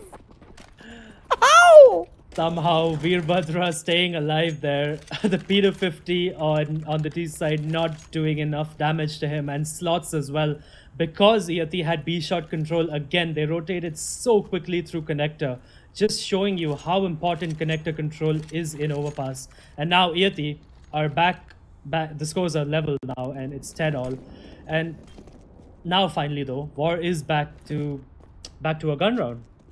And Saz with that AWP really needs to get a quick opening frag. Veerbhadra though, playing aggressive, but Veerbhadra's head is ripped off by Oops. That's an Oops moment for Veerbhadra right there. He peaked that way too late. Nasty. Nasty. Like, I was wondering what Veerbhadra was doing looking at the balloons and the shadows. I thought that he's trying to line up the perfect angle. But the moment he looked back, it's like, oh, that's when Veerbhadra knew he messed up. We're going with messed up, Adi, alright? Sure, but yeah, now War finally has some map control, and I like it. At least they have adjusted, right? They have connector control, they have birthday control, they even have a player sitting at B. Finally, it looks like they've been going to the Fallen school of how to play Overpass. Yeah, actually, it's pretty interesting. It's very Fallen-like, right? Actually, it's one of Fallen's takes. It's one of Fallen's defaults. Actually, it's something I learned from when I was playing for Brutality as well. And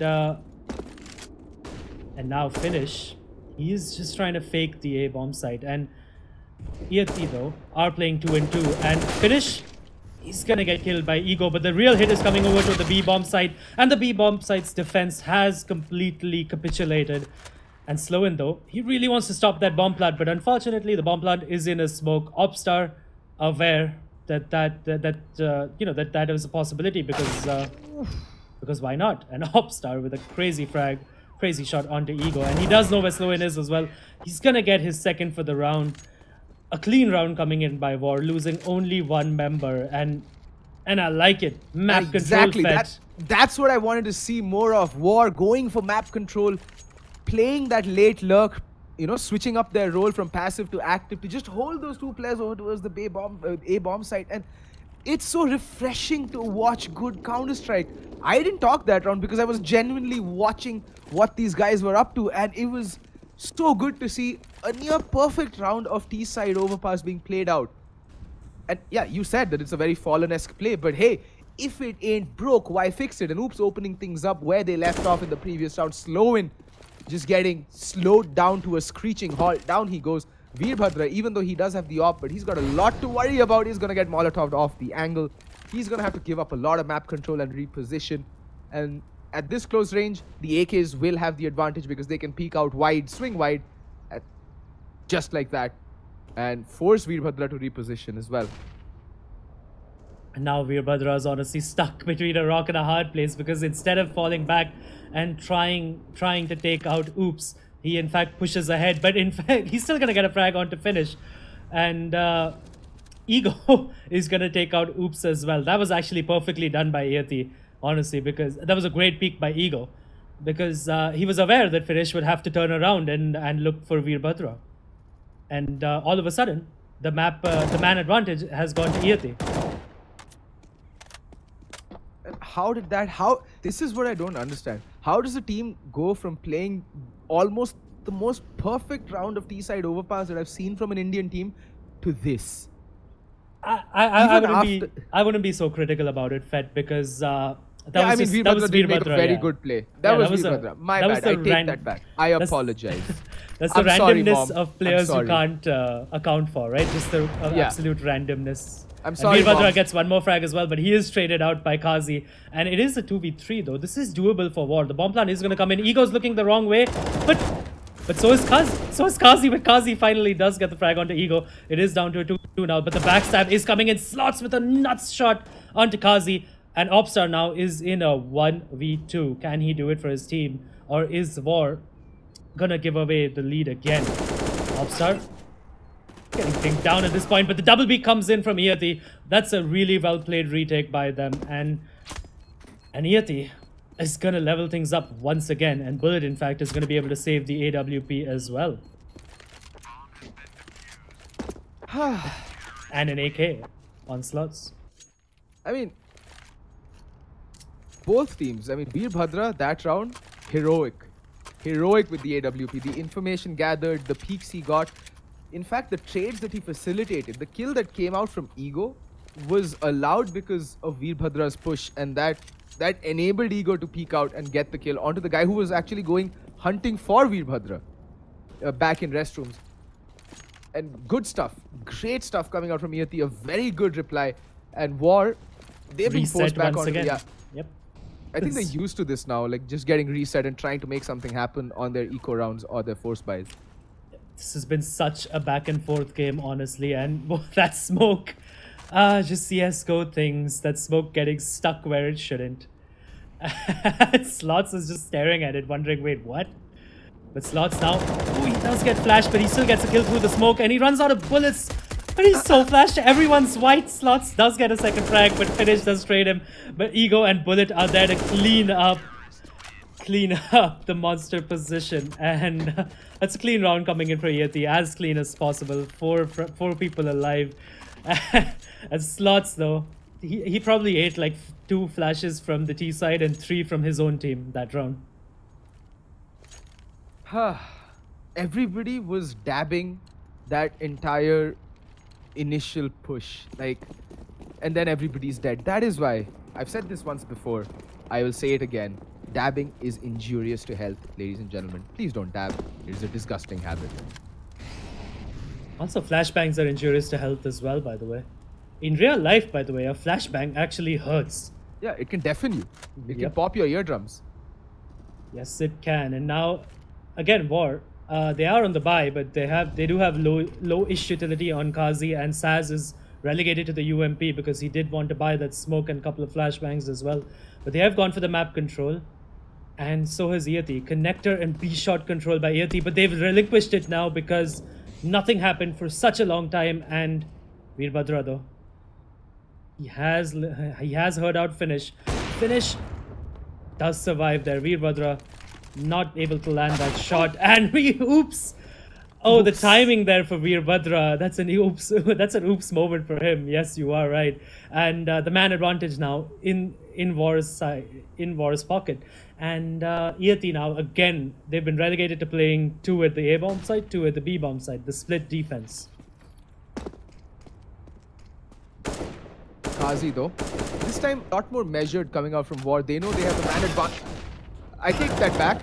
I take that back. Slow-in was like, hold my beer. And kills 3 people, mows them down as they walk out of the door. I was going to say, they have the man advantage, Adi. And then they're all dead. They're all dead. His team turned the round straight on its head. And Kazi now, in a 1v3 though, he does get a frag, but he is traded out by Ego. And War must be wondering and scratching their heads. And I'll tell you the misplay by War this round, by the way. They had A control. They had connector control, but that's it. The B shot control wasn't there, and they elected to go B shot, and they ran straight into slow-in. Yeah. And I can understand that. Like, I can understand that they wanted to go B, but at least throw a pop flash in there, right? At the very least.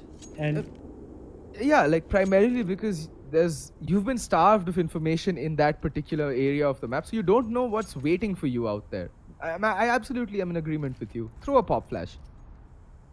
Be safe, like they say.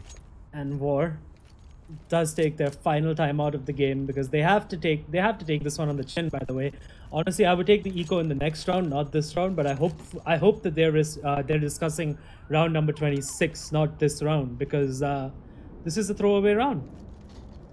A couple of flashbangs though being purchased on their side, and a smoke as well. So this is probably going to be a quick B execute.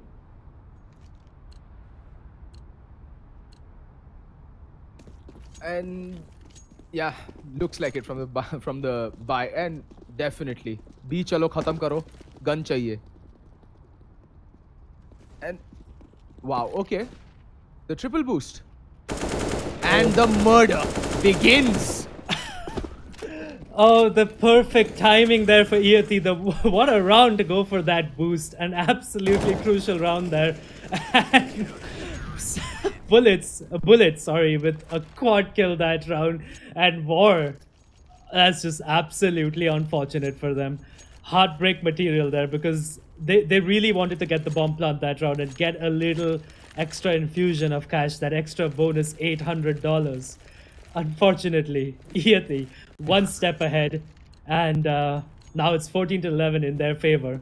But War does have a bye, but considering that that War did not get the bomb plant in that round, Saz is relegated to a glass cannon.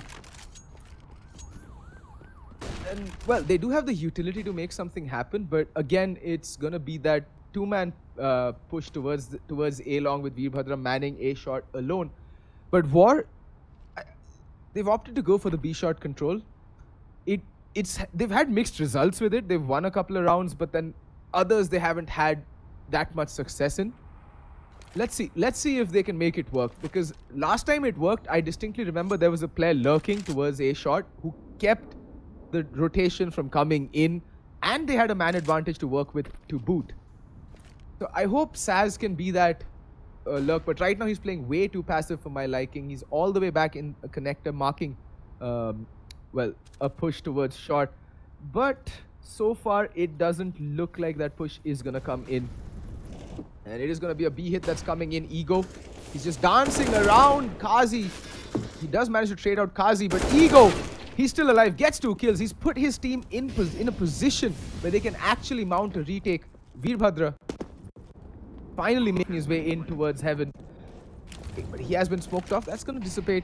That Molotov not really gonna do much. And now a 3v3 retake coming in. Veerbhadra, scratch that, making it a 3v2 almost instantaneously. Oops and Saz, they have to go huge. They have to make it work, because basically their game hinges on it. And Oops opens up the spray, gets one, almost gets the second. And now it all comes down to Saz in a 1v2 with the AWP, no armor. Can he do this? He hears the defuse. Oh, legs him. How unfortunate. Saz, that is just being shit out of luck. Oh, so close, yet so far. That was actually amazing by Sloan, by the way. As soon as he heard the scope, he started to swing out. Unfortunately, of course, for Saz, landing the leg shot there, not the body shot. But it wouldn't have mattered, honestly, because Sloan was ready and primed for the trade. And now Iyati on match point, on map point, and on course to get out of that bottom 4. Yeah, I mean, they'll be relishing the opportunity to have another season in the Masters League, because this is where the best CS in the country is being played. Sloan getting a little bit tagged down, getting a little bit tagged up, but a bit of a delayed push towards B shot. But Sloan and Slots and Bullet, they're just killing for fun right now. And that was a spam kill as well, by the way. Yeah. Premeditated. He knows the angle. He just wants to shoot through the... He knows that War has been taking B-shot control, right? So that was a really good adjustment coming out by him and by Iyati indeed. And now it's a 3v4. Barely any utility left on War as well. Just 3 smokes and 2 flashbangs. And I like this by Iyati, by the way. They have left Veerbhadra at A long, but oh, he's looking the wrong way right now. But he does look back at the perfect time. Does leg Kazi as well. But unfortunately for Kazi, Veerbhadra should have been a dead man there. And Obstar does get a frag at A long. And Ego, though, for some reason, he doesn't want to look towards Obstar. Obstar pop flashes Sloan, gets the frag, and Ego finally gets the trade. Sloan is going to be really pissed off at that. He's like, what the hell are you doing? What is he doing at barrel when you're standing at the pillar? And down to a 2v2 because of a hero play by Obstar. And the A bomb site, Veerbhadra mauling off. Oh, Kazi is in a smoke. Unfortunate for Veerbhadra. And Veerbhadra gets taken out by Kazi as well. God's own work being put out by him right now. But Ego in a 1v2 gets a frag onto Kazi. And now it's down to a 1v1. Saz, though, sitting at 11 points of health. Saz is not going to be able to save his team. Ego pulls off the clutch, and Iyati takes the game 16 to 11. Well, Iyati, they looked like the better team from the word go. They had a very good T side, at least the first half of that T side. And on the CT side, they just pulled together, and 16-11. War should definitely be looking to broaden their map pool, or at least try and play overpass a little bit better. They're there, they're getting there. I saw some sparks of brilliance, but there's still some work left to be put in, and maybe they can actually be a force to be reckoned with on overpass. Yep, I agree. Some work definitely needs to be put in, and I really hope for their sake that they do stay in the Masters League. But anyway, that's enough from us for today. We will be off, and we'll see you again tomorrow for another game of Counter-Strike at 7 p.m. For now, goodbye. I was Adi, and joining me was Fet.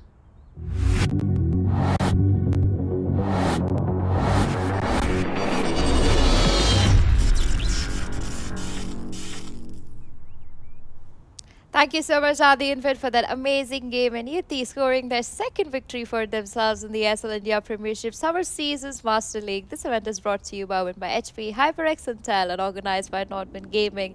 Coming up next, we have Dota 2 for you folks, but right after this break, so don't go anywhere.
Clear, by the way.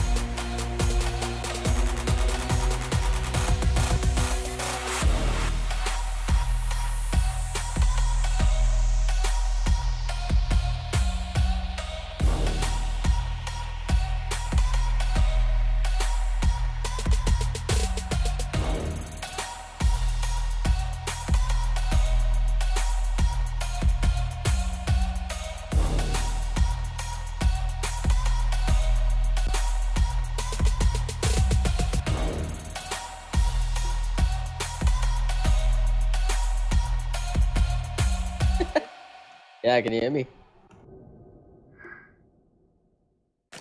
Hello. Hi, can you hear me?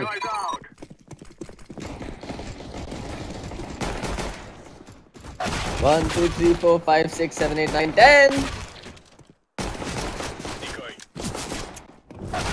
That was beast. Line. Game, record, and stream without compromise on Intel Core i7.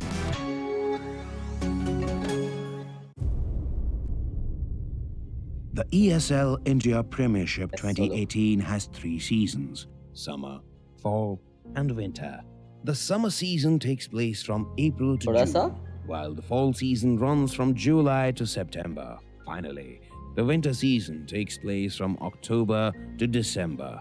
Coming to tournament formats, each season is divided into 3 tiers: the professional tier, the Master League; the semi-professional tier, the Challenger Series.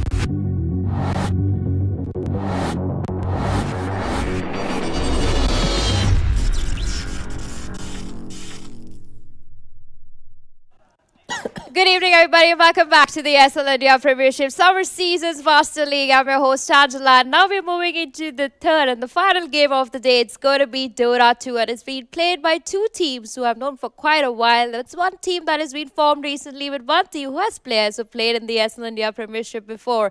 So let's first see team number one. It's going to be ATE Gaming.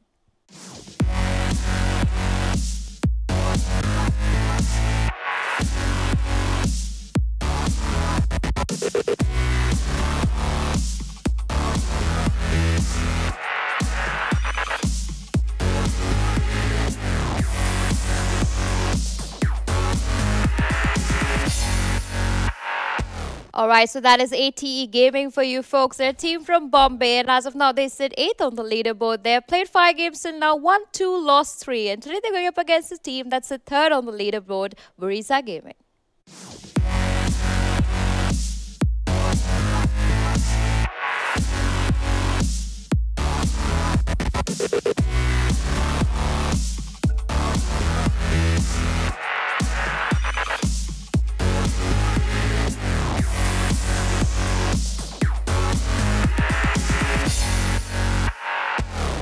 Alright, so that is Team Buriza. They're a team from Delhi, and as of now, they sit 3rd on the board. They've got 12 points to their name. They've won 4 games, and they're looking pretty fine. I'm also going to be mostly seeing them at the LAN finale. They're performing exceeding well. Now, both these teams have not played each other before, so this is going to be a very exciting matchup. If we could just see the standings as of now, we'll be able to see how these two teams have been performing. Now, ATA Gaming is sitting 8th. They've played 5 games. They've lost 3, won 2, but they have 6 points secured for their name. Now, that also means they've got 6 more games to play before they actually decide where they stand on the leaderboard as of now. So they've got some time for themselves and are looking pretty fine. If they do manage to win another 3 games, they would be securing themselves in the Masters League, and that's fine for them. If they want to make it, of course, to the LAN finale, they have to be in the top 4 of the Masters League. Meanwhile, Team Buriza is sitting above ROG Titans for now. One of the reasons could be because they've already played 6 games. They have taken 4 victories and 2 losses. They've also secured 12 points. But ruling the board as of now, we have Team Signify. They've played 8 games. They've won all 8. They've got 24 whooping points to their name, and they definitely secured themselves a slot in the Masters League Grand Finale that's going to be happening in June. Reckoning Esports, of course, sitting 2nd over there. They've played 5 games. They've won 4, lost 1. They're sitting with 12 points. Teamed up with Team Buriza almost with 6 games.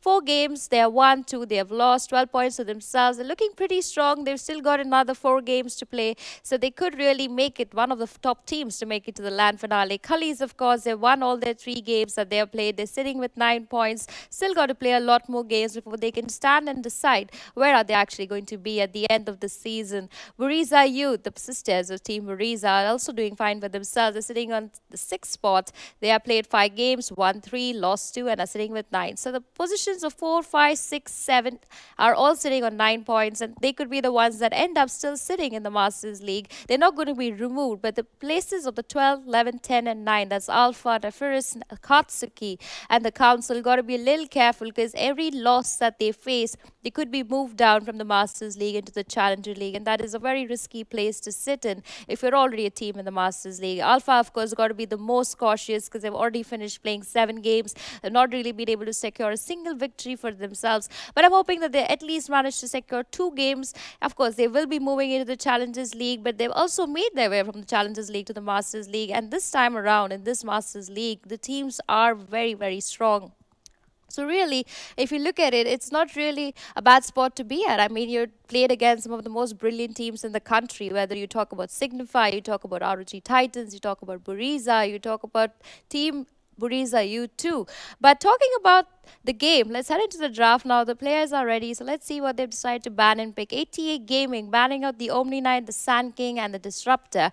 Meanwhile, Buriza are going to ban out the Life Stealer, Clockwork, and Brewmaster. They're going to quickly pick up that Leshrac. Now, they have played this Leshrac before, and they look very confident on it. They also like to play the Doom quite a bit, so they could opt to pick up the Doom in the offlane if they want to do that. ATA Gaming on the other side, they like to play the Rubik also quite a bit, the Viper and the Void. I'm hoping to see whether they decide to go with their normal draft, which is more of a 5-man push, they decide to split this game and see if they can get those early kills with their third and their fourth role, and then maybe later take it into split push and take this game to where it could be. The Dark Willow is still available if they opt to want to pick that up. Of course, there's also the Terrorblade, but he's recently got a nerf, so I'm doubting whether they're going to be actually playing that hero anymore in the Master League draft.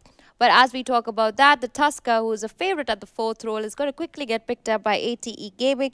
They also have the Witch Doctor if they want to take it at the fifth. But again, with him getting enough, it could be risky to be picking him at this point of time. Also, looking at this draft, I do see that the Razor has not been picked up yet. So ATE Gaming or Team Buriza could choose to pick up that hero in their mid lane and secure a very strong mid lane, even if there is a puck opposite them. And I do know this, that Team Buriza loves to play the puck in the mid lane, so if they choose to do that, or even the off lane, the Razor could fare beautifully well against them. But Brewmaster getting that ban, they're very interesting ban coming there from Team Buriza. ATA Gaming hasn't really played the Brewmaster till now, but ATA Gaming going to quickly pick up that Rubik. They do like that pickup, suits their gameplay, and also in the options now I see that with that Rubik and Tusker, they could opt to go for a mid lane Viper. If they choose to do that, they could also opt to go for the OD. But Team Buriza going to pick up that Timber Saw. I think this is the second time in the ESL India Premiership we've seen a Timber Saw, maybe the first. He's a brilliant off-laner as we know it, and all his skills kind of been giving him the leverage to kind of stay in that off-lane and face that very strong tri-lane coming in there from ATE Gaming. Also, mostly is going to be Darshan who's going to be playing on the off-lane Timber Saw, and he plays the Timber Saw pretty well. So if he doesn't really die much in the early stages of the game, he could be pretty devastating for ATA Gaming in that tri-lane. But as of now, the bans are ready to be taken place. We're going to have the fourth ban coming in there from AT Gaming. They've got to be very careful what they decide to ban out over here. Could they ban the mid? Could they ban a carry? Because whatever bans out now, Team Buriza is going to be picking up something on a similar grounds in the next pick phase that they have for them. But the Viper, I'm still worried if the Viper is open. The ATE Gaming will opt to pick that up. The OD is still available. I also know that ATE Gaming like to play the Invoker, so they could also send the Invoker mid for themselves. But they're going to quickly ban off the Witch Doctor, even though he's got enough in the recent patch. His Maledict now is no longer 20 seconds from the beginning. You got to get the Maledict at level 1, and it is at 50 seconds cooldown, and then it reduces over time as you level it up. But still a threat in the game as of now, so AT Gaming not going to be really concerned. I'm going to just quickly ban out that Witch Doctor. They don't really want that death ward damage going in with the Leshrac.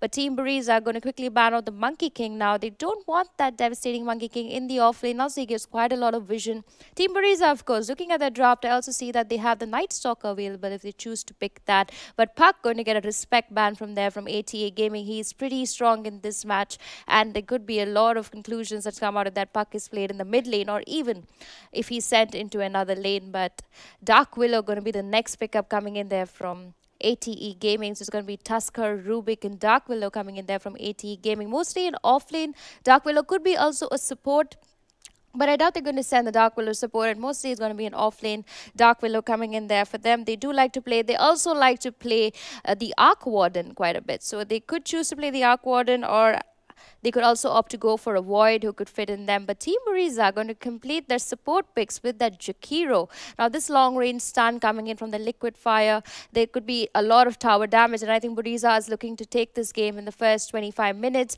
Quickly with that Leshrac and the Jakiro, get as much as damage as they can on the tower. This could also mean that they're opting to pick a Luna to go with this kind of lineup, but then they would get a little too squishy, and it could be a little risky for them. But let's see what they go for. As of now, they're going to ban out the Razor. They don't want to see that in the mid lane.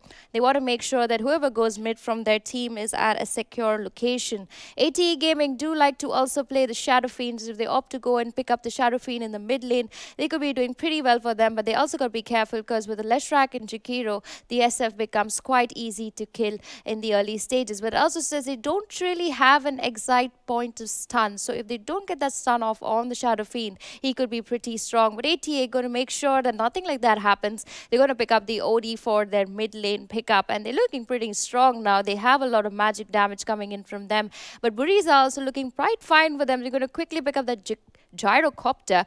Gyro, of course, I'm still not a very big fan of the Gyrocopter. I mean, he is a pretty good carry, but you need to get those basic items up and running on him. If you don't get that, he kind of has a little bit of struggling in the game. But it also says that ATE Gaming got to pick up something to counter that Gyro. They still have the Luna available. They still have the Troll available. If they opt to go for that, they could think of even the Void, as a matter of fact. But even the Viper, actually, if you think about it, can go into as a carry role. But I doubt they're going to go for that. Mostly they're going to either go for a Void, or they could even go for something like a Terrorblade, but he's recently got a nerf, so I'm doubting if ATE Gaming is going to take that chance. For now, the clock is ticking, and they got to make sure that they pick and ban the right reserve time on the clock. But Death Prophet going to get banned out from ATE Gaming. Now they're very worried, but Buriza is trying to go in the mid lane.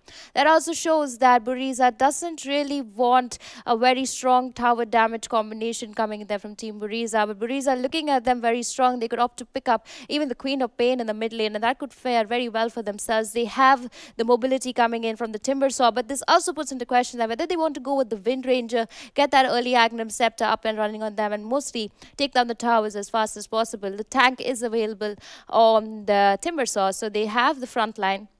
They also have the stuns, but they're going to opt to go for the Viper now. They need another tanker, and it's going to be the Viper for them. So Team Buriza finishing the draft over there, looking very good for themselves. They have whatever they need. They have the tank, they have the damage, they have the magical damage, and they have time to give that Gyro to just get up and get that farm running and going. He could also opt to go for an early Sound and Yasha. Could work for him. He could also opt to go for a very different build. That's up to him, but mostly he's, I think, going to go into a Divine Rapier if that could happen, and be really fun to see, because as of now we've only seen 2 Divine games in the ESL India Premiership. AT Gaming looking to pick up their last pick, also their carry pick, one of the most risky picks as of now that they got to make, and they got to be very careful what they decide to go. But it's going to be a Juggernaut finishing the draft for ATE Gaming, with Tinker getting banned out from Team Buriza. ATE Gaming was sure not to go for another mid hero, and they're going to complete their draft with the Juggernaut. And this looks pretty fun. I mean, both the teams have everything they need. They've really planned out their drafts very well, and they're looking to see how this game is going to go. I'm going to put my bets, though, on Team Buriza. I like the draft better. They've got more versatility in that. They've got more damage. But if ATE Gaming is able to counter that draft beautifully well, I think they've got a very big chance of taking this game. So let's see how this game is going to go. We have our caster, Nishan Cloud Patel, to tell you more about what's going to happen, and I will see you all right after that.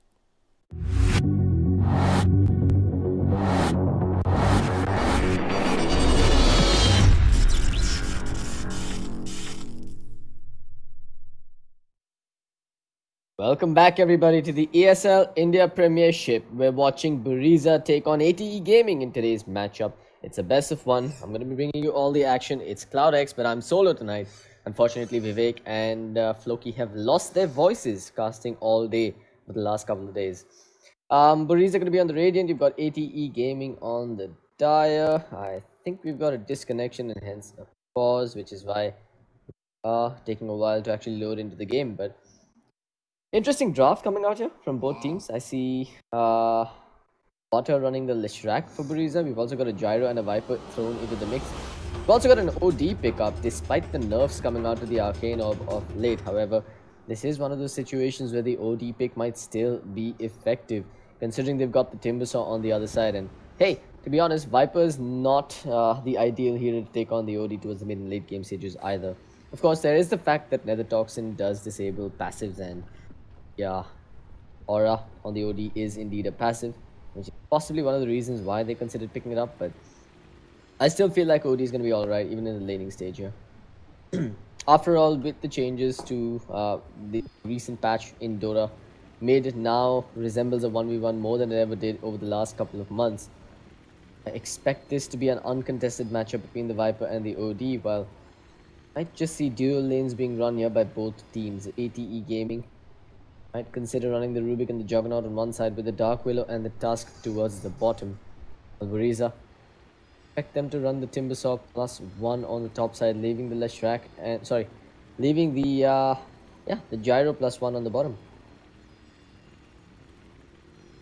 Interestingly though, we're looking at a support Leshrak here. I mean, I guess the 4th position Leshrak isn't terrible. Got a disconnect coming out from Rival. No mention as to why. However, I know for a fact that a bunch of these players have played with and against each other on more than one occasion in the past. Buriza is... Actually, both teams are comprised of a bunch of young upcoming stars in the Indian Dota circuit, and they've been quite impressive of late. Question is, can they really take on the big two of Indian Dota anytime soon? I mean, that's one of the reasons why the ESL India Premiership's format seems to be quite useful. You've got multiple matches over a course of 3 months coming out here. You've got the top team only scrimming versus each other time and again. I feel like season 1 is still going to be a bit of a testing ground. Season 2, or rather phase 2. Wait, I've got to get this right. The fall season should probably be where we see a consolidation of sorts, where teams from the Challenger League then move up and the teams from the Masters League move down. Probably when we'll get to see a slightly more competitive circuit, Masters League. I believe there's a bunch of teams from the Philippines and Thailand that have started making their way up the ranks as well through the starter cups. Neon is one of them. I, for one, can't wait till they get here to the big boy circuit. Those of you just tuning in, you're watching the ESL India Premiership. We're now sitting with the best of one waiting to get underway between ATE Gaming and Team Buriza. However, the great Indian Dota pause is in effect once again. I don't know if this is just my luck or if this has been happening every single game in the Premiership, but almost always a disconnection or some sort of an issue right as the draft ends. Let's hope that ATE Gaming can resolve these issues ASAP. Get themselves back into the game. Based on drafts alone, I want to say this is going to be a fairly evenly contested game. I mean, Buriza's got a lot of magic damage, and if anything, I'd say that they're lacking a little bit in the mid-game physical DPS department. Sure, the Gyro's eventually going to scale into the physical DPS core that they need him to be, but for the most part, he's going to be running heavy magic DPS, and that's where the Juggernaut with the Blade Fury might prove to be a chink in Buriza's armor. The Viper can compensate for the sort of lack of physical damage on the side of Buriza. However, with the OD in the mix, I think there's going to be a fair amount of control keeping the Viper at bay, and also defensive layer with the Astral Imprisonment coming out upon a Viper struck target. But as far as team fight control goes, I do want to say that Buriza is a bit outgunned, and that's primarily on account of the Dark Will on the side of ATE Gaming. Bramble Maze can be an absolute nuisance to deal with in those long drawn out team fights, and especially in the absence of BKBs in the early and mid game stages on Buriza. I think ATE Gaming might just have enough wiggle room to go in and find themselves the necessary lockdown for the Juggernaut to dish out damage. The only real issue on the side of ATE Gaming is the lack of AoE damage. I mean, you've got the Sanity Eclipse, but that's on a really long cooldown, so there's an opportunity for Buriza to exploit that. And the Juggernaut, I wouldn't really go so far as to say that he's a source of AoE damage. The Blade Fury after a point just turns into a defensive mechanism as opposed to dishing out AoE magic damage. They've got a lot of single target lockdown and single target damage, however. Buriza might be able to mitigate that by simply clumping up together with defensive items like the pipe and maybe even a Crimson Guard eventually.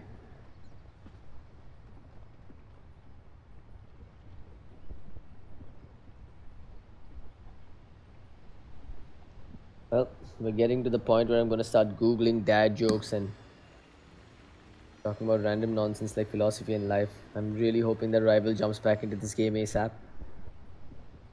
Internet issue will be back. Lovely. What are the odds though, right? I mean, they've all been following the rules. Both teams joined the lobby a good 15 to 30 minutes earlier. And then you have a disconnection just as the draft ends. This is really unfortunate for Rival and for ATE Gaming.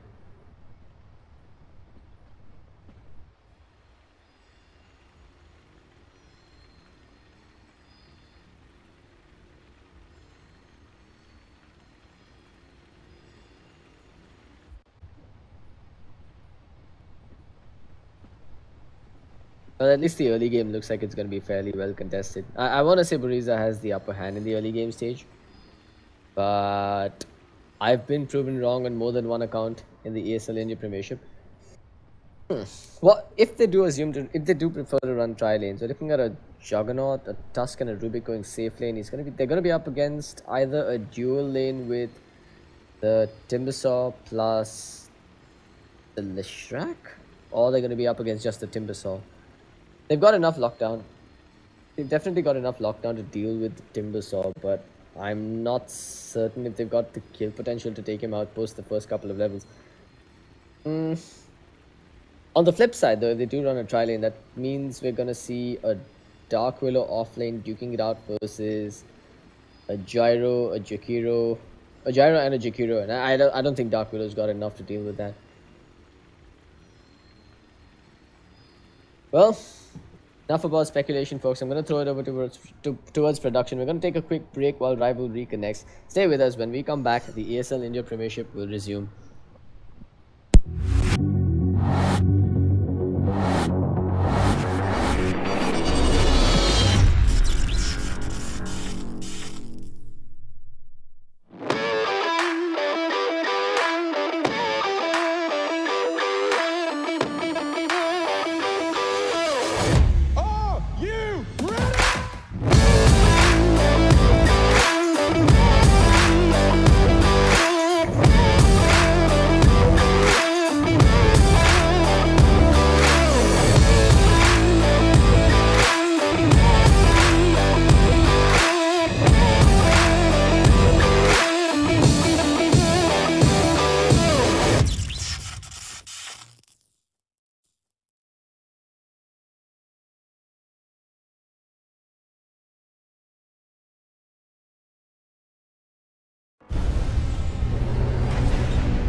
Guy's out.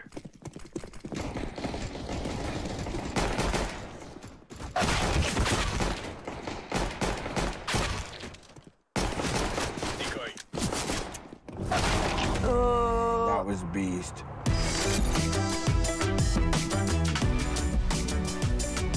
Game, record, and stream without compromise on Intel Core i7.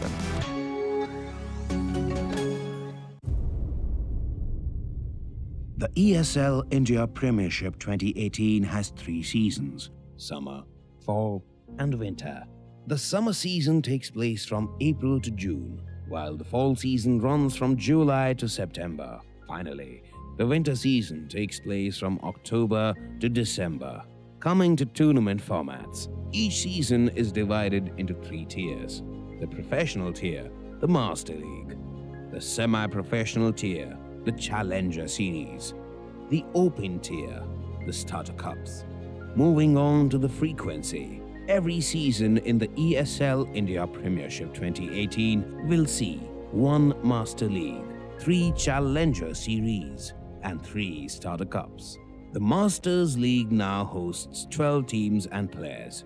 Meanwhile, the Challenger Series has 8 contestants and follows a double elimination format. Finally, the Starter Cups are now limited to only 128 participants, so make sure you register for the Premiership now. Once you register for the Starter Cup 1, you'll have to fight your way to the top. At the end of the phase, you will get promoted to the Challenger Series 1. You should try and maintain your position in the Challenger Series 1, 2 and 3. But this is no easy task. At the end of every phase, the bottom 2 contestants are dropped out. They are replaced by the top teams from the Starter Cups. Those who succeed in the Challenger Series are rewarded with promotion to the Master League. The top 4 teams will proceed to play in the next season's Masters League. Meanwhile, the Master League runs uninterrupted until the end of the season. The 12 champions will constantly try to establish their dominance over the others. But at the end of a season, the bottom 4 teams are relegated to the Challenger Series, while the top 4 play at the land finale for the top prize. ESL India Premiership 2018 begins in April. The registrations are on, so make sure you sign up now.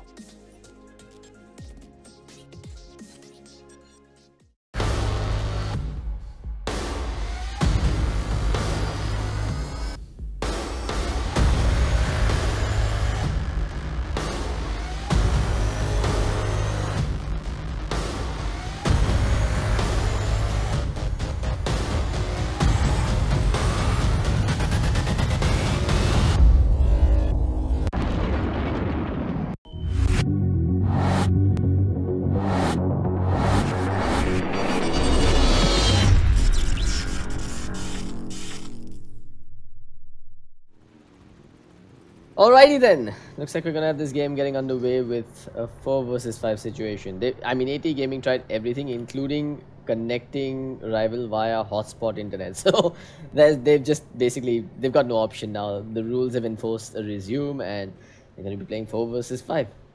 This cannot bode well for AT Gaming, and I for one am glad that betting is not enabled on these matches. I'm very curious to see how Buriza makes the most of this. And if AT Gaming can actually pull something off here. Color me impressed. But I don't know if they're going to play with the hope that Rival is going to reconnect, or if they're just going to go ahead and play 4 versus 5 with the assumption that he's just not coming back. Anyway, Blue Frog, he's going to start off with an Observer Ward and a Sentry Ward. Drops down the Observer on his own cliff here. Prioritizing Rune Vision over the Slope Vision. Got a pause from Darshan this time. Darshan being kind and using his pause time for AT Gaming. Nope, it's just for settings. That is unfortunate. Of course, Blue Frog is gonna say take your time.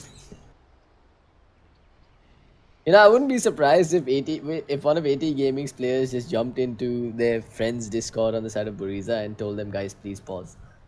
Coming.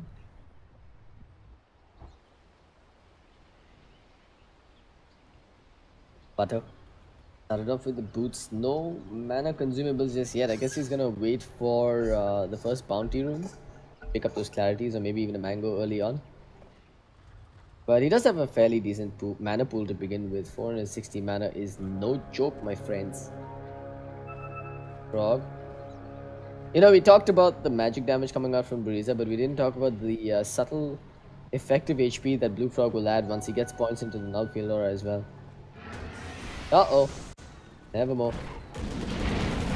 Good eye shots there, getting himself away, just barely staying alive, just literally on a sliver of HP there.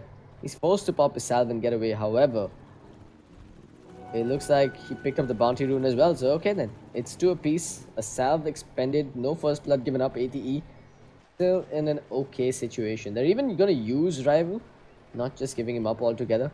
They're gonna use him, give him some EXP up until the point when he reconnects. First, they're going to use him to zone out the Jakiro on the side as well. First round coming out, Helm. Does end up getting stunned up. Nevermore can't duke it out here. He's got to be careful because there is a point in the rocket barrage here for the gyro. But Saurabh is interested in CSing right now. As long as Helm can keep the Tusk at bay, it's okay. We're just taking the CS under his tower, or close to his tower here. Saurabh back a bit. The dual breath will connect onto the creep wave as well. This is gonna mess with the creep equilibrium for Saurabh. Really, I feel like Nevermore is walking on thin ice. Oh, he's even gonna get dewarded here. This is unfortunate. What? What? Why? He dropped the sentry ward. That's a Radiant Sentry and a Dire Observer. Why did he? Okay, I guess he's just leaving it for Saurabh. Playing it safe. There's no sentries here, so might as well give Saurabh the extra 100 gold. Problem is, Saurabh's gonna have to leave his creep wave to go and take that out. But he's gonna get it and come back in time for the creeps as well. Up top! Are we seeing any action? Looks like Darshan started off with the reactive armor. He's okay with just duking it out here with Mystery Player, but the Blade Fury will do a fair bit of damage. That's magic damage and it does connect. Fade Bolt as well. Darshan drops! And it'll be first blood going over towards Mystery Player. It's silly coming up from Darshan there. Frog also sitting at level 2 now. Has both the Telekinesis as well as the Fade Bolt. However, bottom lane, I missed the kill. It looks like Nevermore ended up going down here. Saurabh does end up getting the kill, and now he's even going to go pick up the Bounty Rune. Should put them right back into the game. In fact, it should put them ahead of the net worth curve because they're going to get the Bounty Rune closer to their side as well. Actually, all 4 Bounty Runes picked up at them. Player has another Blade Fury available if he wants to use it. However, it's Butter going to work on Blue Frog now, who does have a Telekinesis. Look at this. Blue Frog just baits him under the tower, throws him further behind, but Blue Frog even gets the Fade Bolt off now. Can Butter get the hell out of here? Apparently not. I guess that was the right decision from Blue Frog. Just trading even, getting a kill for himself. The only problem is he doesn't get the EXP from that. Died first. It's 2 for 2 ATE Gaming. Fight playing 4 versus 5. Seem to be doing alright for now, but eventually the numbers advantage is going to start to get overwhelming here. Just on the side, there's the Timbersaw going in as well. Going further now, here comes the Blade Fury. Butter taking a bit of damage, but he's got those boots, so that movement speed is going to get him away. In fact, the turnaround is coming now.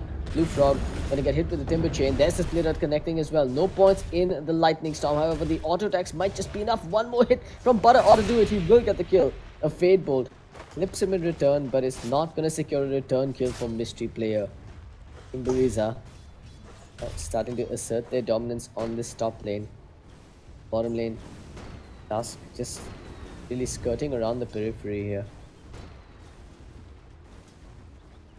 The objective seems to be to simply stay alive in this lane and leech EXP, but not certain that an off-lane Tusk is going to be able to do as much. They were really counting on Rival to be their off-laner, bringing the control to the team fight. For now though, got a fairly even start here. Light advantage going over towards Team Buriza. Micro 17 and 10 CS up against the OD, who's sitting at a mere 13 for 2. Those 10 denies really starting to add up here. You can already see Micro sitting at level 5, but up top looks like Mystery Player is going to go down once again. Another splitter is available. It's not entirely going to be necessary. Edict will connect and then a splitter will finish the job. Meanwhile, back at bottom, kills just yet. We're looking at ATE Gaming microing the disconnected player to try and keep him going. Boarding going on the side here. ATE just trying to secure their top lane to the best of their abilities. But really, I think it's beyond the point where they can score a kill on this Timbersaw. In fact, Timbersaw is just going to get super aggressive here. They do have the phase boots on Mystery Player.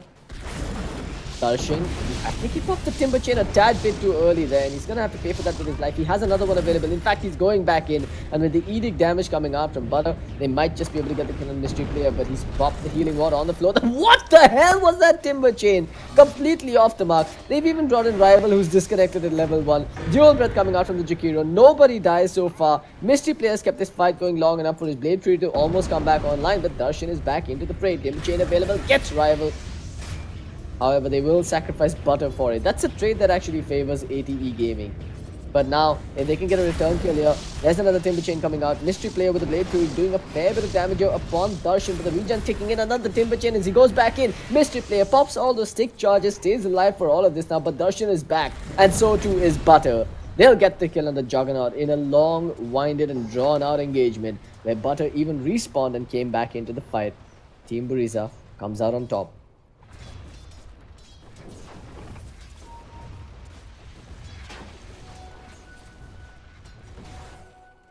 Well, nevermore. He's just happy that no supports are sticking around in this bottom lane anymore. Happy to take whatever little bit of farm and EXP that he can by himself. But look at this. The middle lane is just getting out of hand here for Zeus. Micro. Got 32 and 15 CS while the OD is sitting at a meager 19 and 2. I mean, that's just...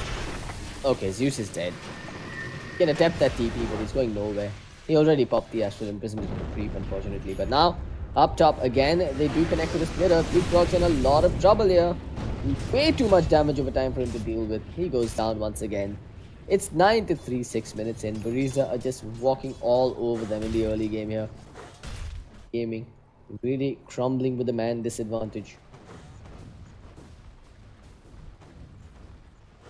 Butter. Make a play once again on Mystery player, but... fairly certain that this is not going to be an easy kill. Trying to bait out a Blade Fury first by the looks of it. They honestly don't need to do anything else because bottom the Gyro seems to be dominating. Middle lane is clearly crushed by the Viper.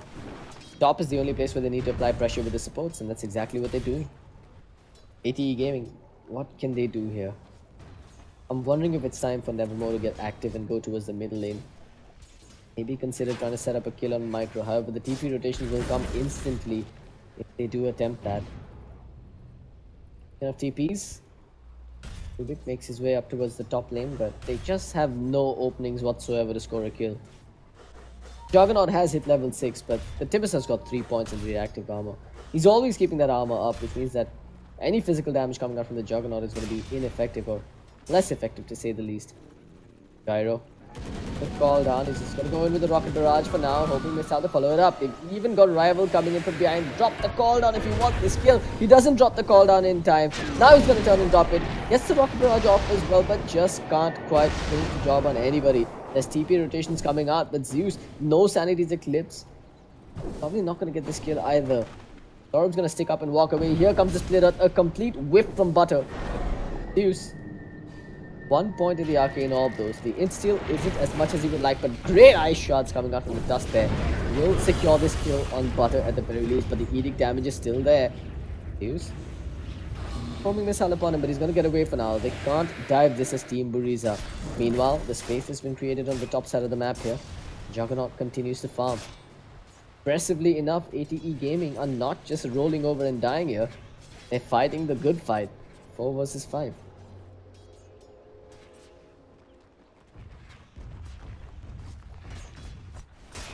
Arpan. Up a cloak here for that extra bit of tankiness. He goes for the hood as his first item.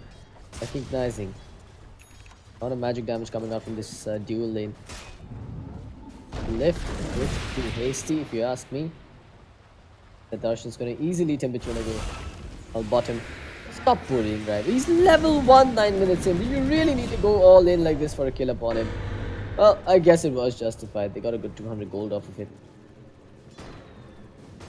No mercy whatsoever from Team Buriza. They're even gonna go picking on the lever.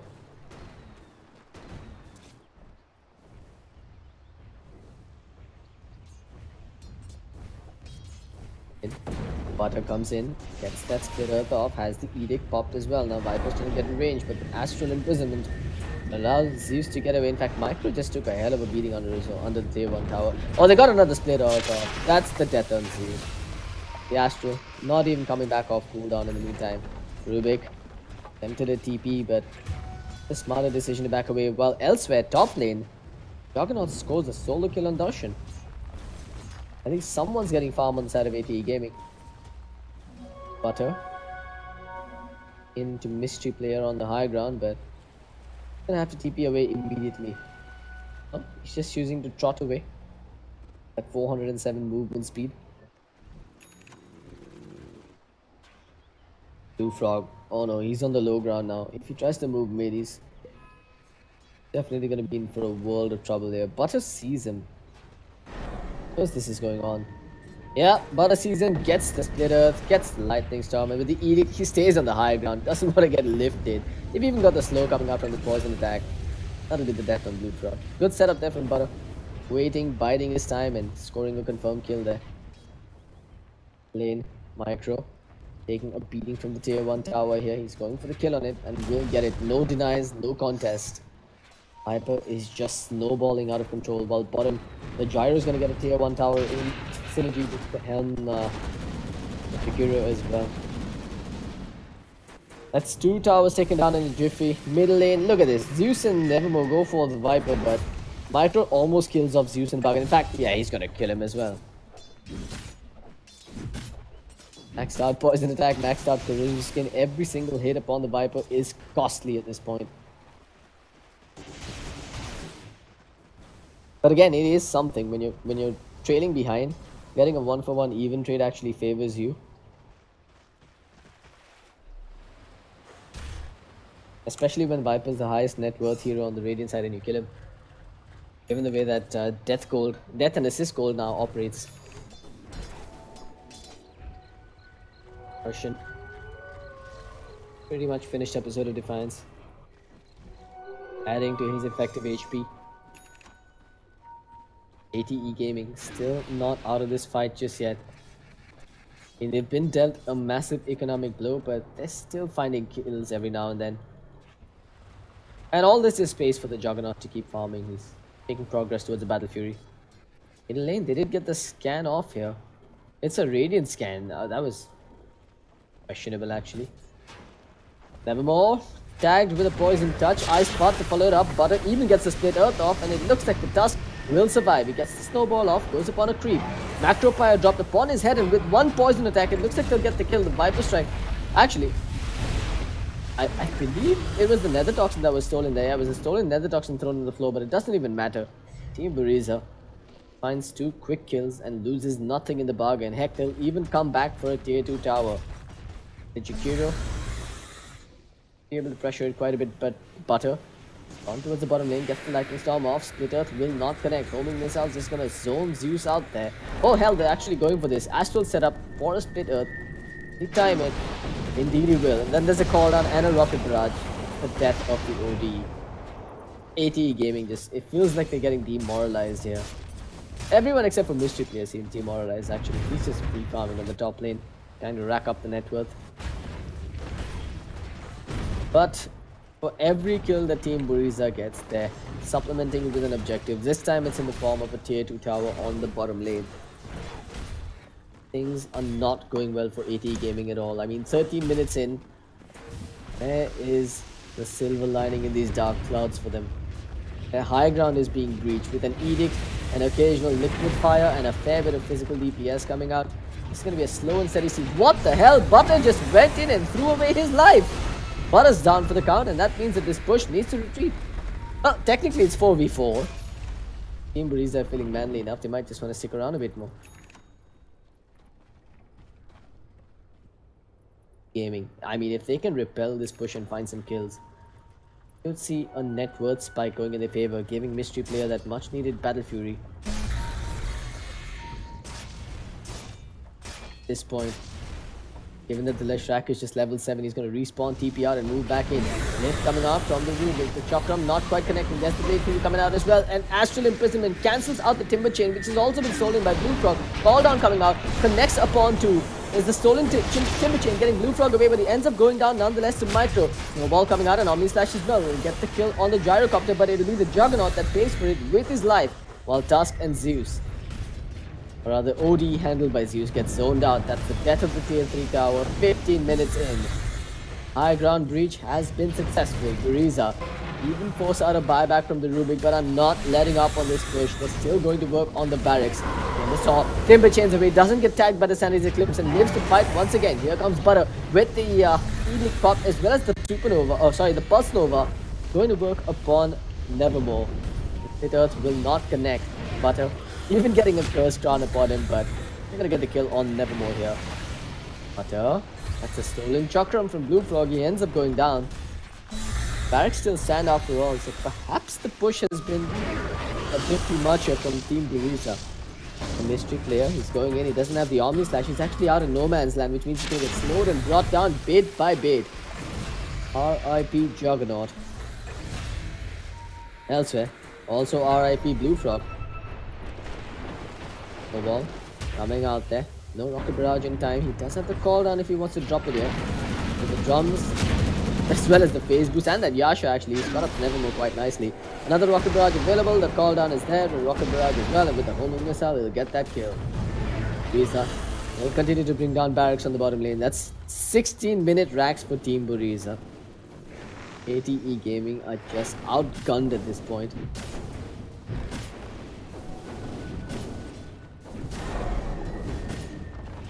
Over on the middle lane, Butter still sticking to objectives. Get a tier 2 tower for his teammates, and once again the push will commence. Buriza gonna shrine up and make their way back towards the middle lane. Got some big items coming out with the Viper, picking up a Reaver. God damn, I don't think he's killable anymore. Butter getting jumped upon here. The snowball was there. They do have the walrus punch as well. They hold him in position. Butter ends up going down there, just sticking around for a bit longer than he needed to. But here comes the cavalry. We're going with the timber chain. Blue Frog taking a beating. There's a homing missile chasing him. He's going to get tagged on the backlines, while elsewhere they end up bringing down Mystery Player. Another timber chain from the timber saw. He'll get away. The Juggernaut that's down for 30 seconds. While he does have a buyback, I don't know how much of a difference that's going to make. You know, at this point, I think the Juggernaut should even consider switching gears. Because getting a Battle Fury is not going to be as effective as getting early damage items. Maybe just go back for the Yasha. Heck, even a Mask of Madness is something I could get behind. I mean, it's not like he's going to get to go farm even if he does pick up a Battle Fury. Might as well find ways to survive and hold off these pushes.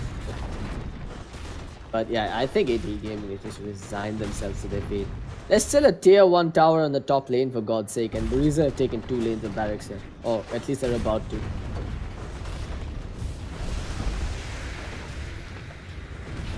Gaming really falling prey to poor internet connections more than anything else here. Blue Frog is burned to a crisp and chopped in half with Darshan's chakram. Rinse and repeat. Buriza back to the top lane to take some tier 1s, tier 2s, and then the last and final lane of barracks. The only thing that AT Gaming can do is hope to rack up the money and the net worth, buy some new items before the push comes upon their high ground, and maybe, just maybe, find the turnaround. I mean, it's such a tall order at this point, but one can always dream.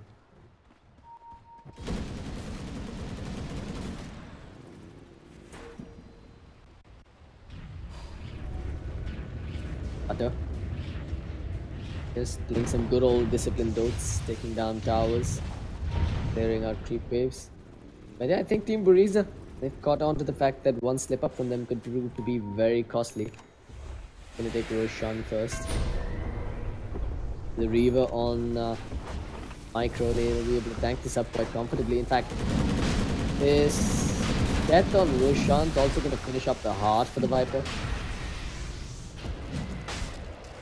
But look at this, AT Gaming, they want to contest. Going down the sigil as well as some ice shots into the pit. This is such a slow and painful takedown on Roshan because they really have a severe lack of physical damage at a Team Buriza. OD is just split pushing to the best of his abilities, looking to take a tier 1 as a bargain. Another set of ice shots thrown down there. A contest, you can see Nevermore angling towards them. But here comes Darshan going in. That's the snowball up onto the Ancients. They'll be able to get away for now, but the Aegis has already been secured by Saurabh. And the bottom tier 1 didn't even go down in exchange.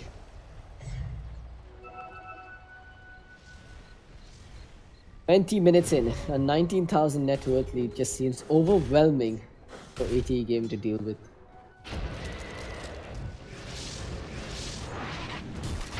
Mystery player. He did what he could. Pushed out the top lane before, while they were taking the Aegis on the Rosh pit. He's also got his Battle Fury online.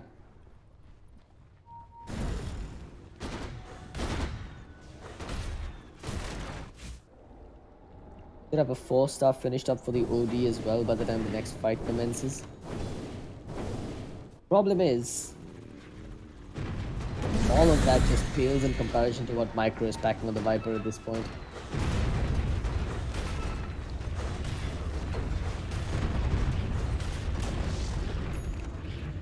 Here we go, the final stand here for ATE Gaming. Throwing everything but the kitchen sink to slow this down. Viper even staying with his finger, just walking into the bramble maze, tanking it up and returning some of the damage. Actually, it doesn't return damage.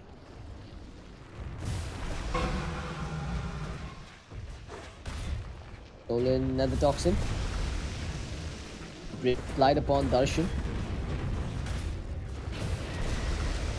Nice shots trapping him in, but the Timber Chain's gonna take him away.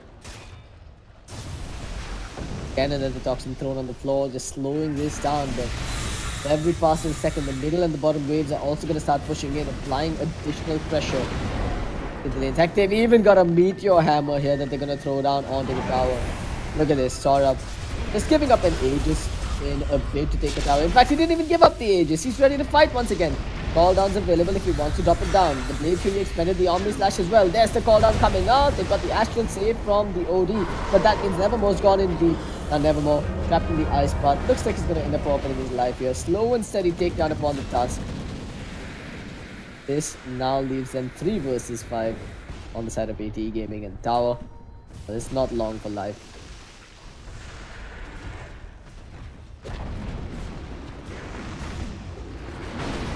Arrow hitting hard on the barracks. There it is. The GG comes out. ATE Gaming. I mean, this is a beaten and bruised team calling GG 23 minutes in. I think it's safe to say that we all saw this coming. Buriza takes the win. It's unfortunate about what happened to Rival, but hopefully ATE Gaming can bounce back in future matches of the ESL India Premiership. Hope you guys have enjoyed this clowny game. I'm CloudX signing out for now. I'll see you next time.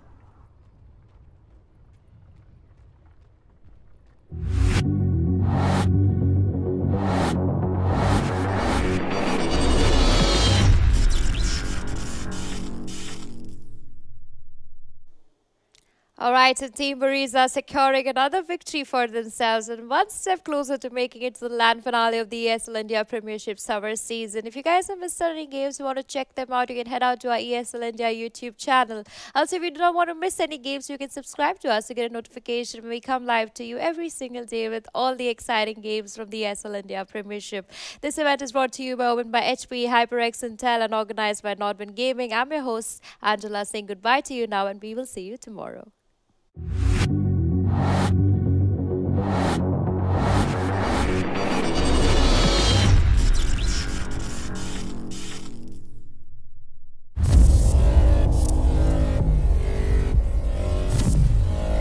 This is the first ever Omen X laptop for gamers that go to extremes.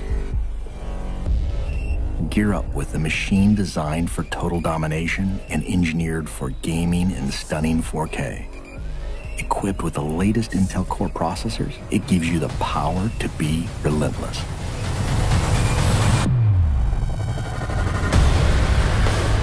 With a 17.3-inch diagonal screen and desktop-class graphics, you get maximum performance to be victorious anywhere.